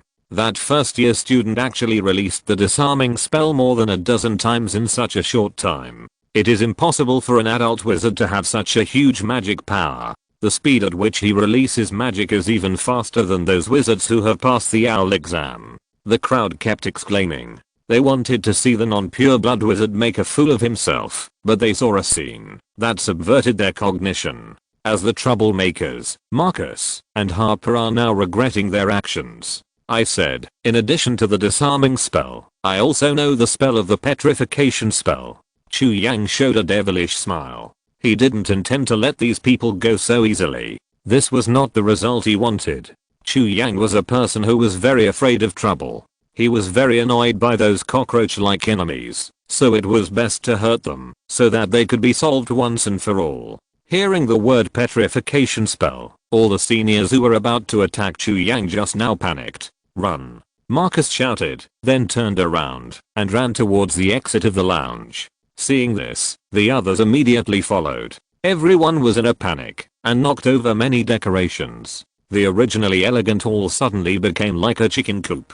However, no matter how fast they ran, they could not be faster than the magic wand in Chu Yang's hand. After several flashes of light, the seniors led by Marcus stood stiffly in place, unable to move, and only their eyes could blink slightly. "Seniors, aren't you going to class yet?" Chu Yang looked at the seniors who were watching indifferently and gave them a warning. "If you are late, our college will lose points again." The cold words fell into their hearts like winter frost. The seniors did not dare to stay any longer and rushed to the exit quickly. This freshman who was as strong as a monster was obviously not something they could deal with. If they didn't run away now, would they stay and become statues? After a while, there were only a group of boys who looked like statues in the Slytherin common room. "I just want to study magic quietly. Why is it so difficult?" Chu Yang sighed and shook his head helplessly. "No matter how you look at it, it should be blamed on that old man Dumbledore. For the secret knowledge in the forbidden book area of the library. No matter what Dumbledore arranged for him, Chu Yang could only pinch his nose and accept it." Chu Yang complained while stepping on their fallen wands and walked out. Click click. Hearing the sound, Marcus and others immediately showed a heartbroken expression. Chu Yang's back left a deep enough shadow on them at this moment. Another Slytherin student was absent from breakfast in the hall, but this time, the students were seniors instead of freshmen. Snape felt something was wrong, but he didn't think much about it. He went back to the potions classroom as usual to prepare for teaching. However, what happened next confirmed his hunch. Another student was absent from class, and it was from Slytherin. After class, Snape left the classroom with a gloomy face. The morning class had just ended, and Chu Yang was called to the principal's office by Dumbledore again. And Snape, with an ugly face, had been waiting inside for a long time. When the two met in the principal's office, there was immediately more gunpowder in the air. "Mr. Chu Yang, can you tell me, are you taking revenge on those students, or on me?" This was only the third day of school, and a large number of students in Slytherin were absent from class again. The instigator was still that Chu Yang.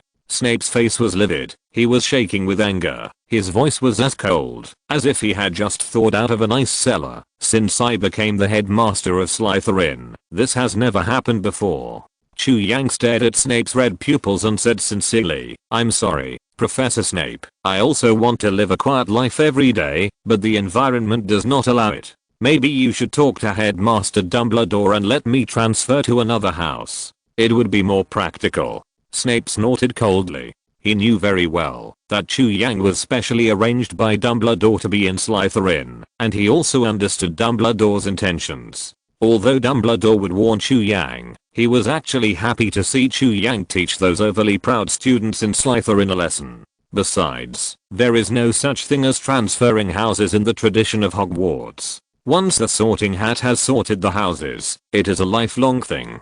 "Mr. Chu Yang, transfer is impossible. Hogwarts has never had such a precedent."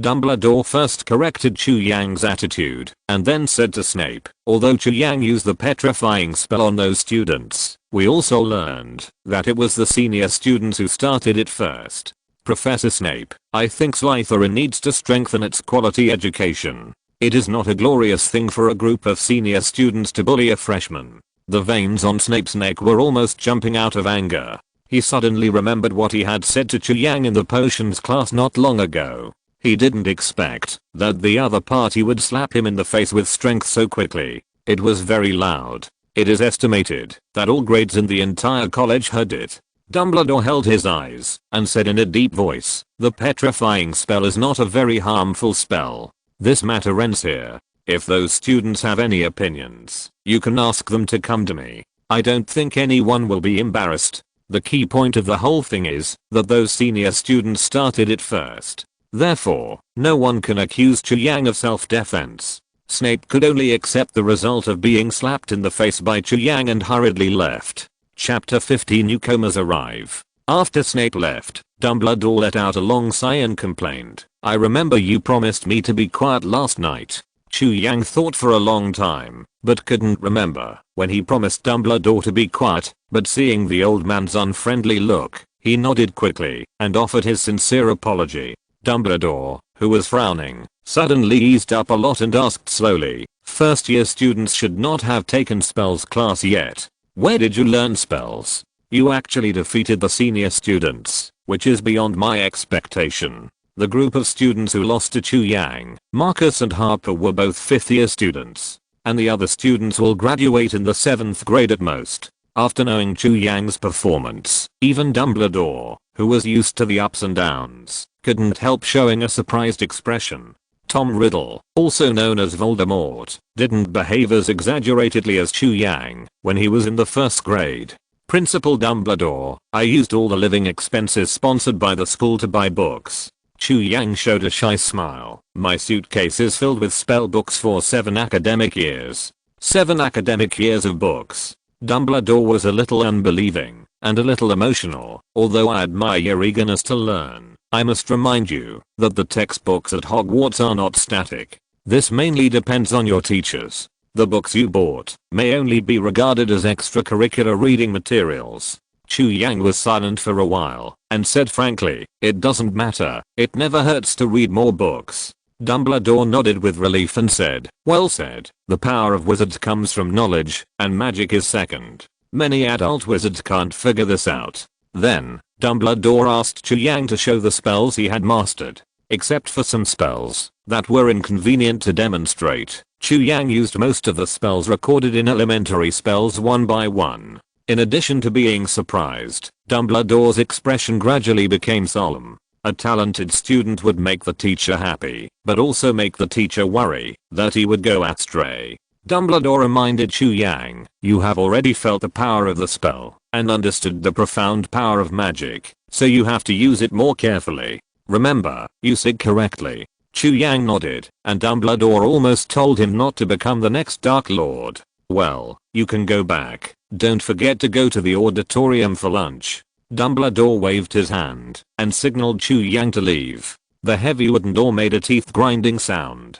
Chu Yang, who had just walked out of the principal's office, suddenly had a blurred vision. The familiar feeling made him realize that it was the Soul Palace that was calling him. In the blink of an eye, the mist led Chu Yang to the Soul Palace, and he soon saw 2 selves who had not seen each other for a long time standing beside the throne.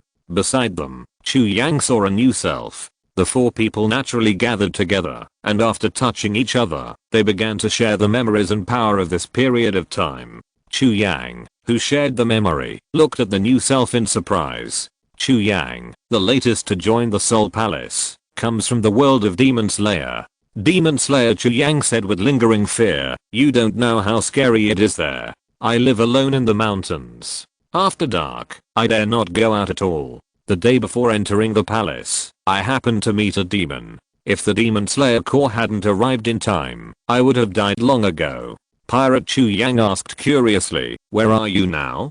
Demon Slayer Chu Yang thought for a while and replied, "It should be the Butterfly House. I was brought here by the Demon Slayer Corps when I was injured and unconscious. After waking up, I found that there were many patients here, and I also saw the Butterfly Ninja." Hokage Chu Yang reminded, "Then you must seize this opportunity to join the Demon Slayer Corps. Breathing method is a good thing that can tap the potential of the human body. I didn't dare to think about it before. I just wanted to wait for the plot to end. In that ghost place, it is difficult enough to survive." Demon Slayer Chu Yang breathed a sigh of relief, but now there is no problem. Magic Chu Yang comforted him, "Don't have any psychological burden. Newcomers come in for free for the first time. We are all family members. Cooperation and win-win is the kingly way." Hokage Chu Yang said with a smile, "It's okay if it's for free. I'm used to it anyway. But then again, magic is quite interesting. I want to put aside my ninjutsu training for a while and concentrate on studying magic." Magic Chu Yang immediately stopped Hokage Chu Yang's childish thoughts and explained, every time we return to the Soul Palace, our skills will be synchronized at the highest level among us. Everyone must specialize in one ability. It would be a loss if we were distracted to practice. Hokage Chu Yang was stunned for a moment, then it dawned on him. He always thought that the skill sharing of the Soul Palace was like adding the talents of several people together. Pirate Chu Yang nodded and said, I only realized this after I went back, so during this period of time, I did not focus on practicing chakra and would escape, but continued to consolidate my domineering. Magic Chu Yang said, Haki is the most powerful force in the pirate world. If you practice it to a high level, you can even suppress and forcibly break the ability of devil fruits. You must master the domineering color as soon as possible.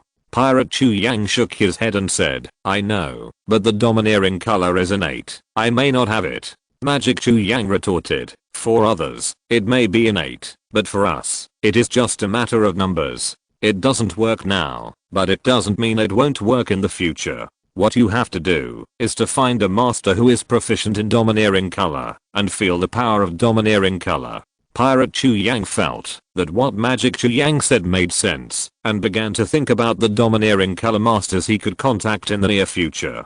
Hokage Chu Yang joked, those who have read books are different. They have arranged it clearly for us. Although memory and ability talents are shared. However, the personality of each Chu Yang will be different due to environmental growth factors. Under the advice of Magic Chu Yang, the Chu Yangs of each world chose to specialize in the special power of their own world. After mutual sharing, the strength of each Chu Yang has been qualitatively improved.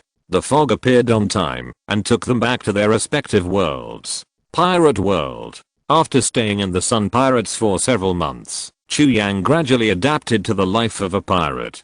He has learned a lot of steering skills from Jinbei and can occasionally replace Jinbei. As the impact of the burning of the Holy Land became more and more severe, the Navy's pursuit of the Sun Pirates became particularly fierce. During this period, Chu Yang helped the Sun Pirates fight off several waves of the Navy's encirclement and suppression. In order to express his gratitude, Tiger invited him to join the Sun Pirates several times. But Chu Yang still refused.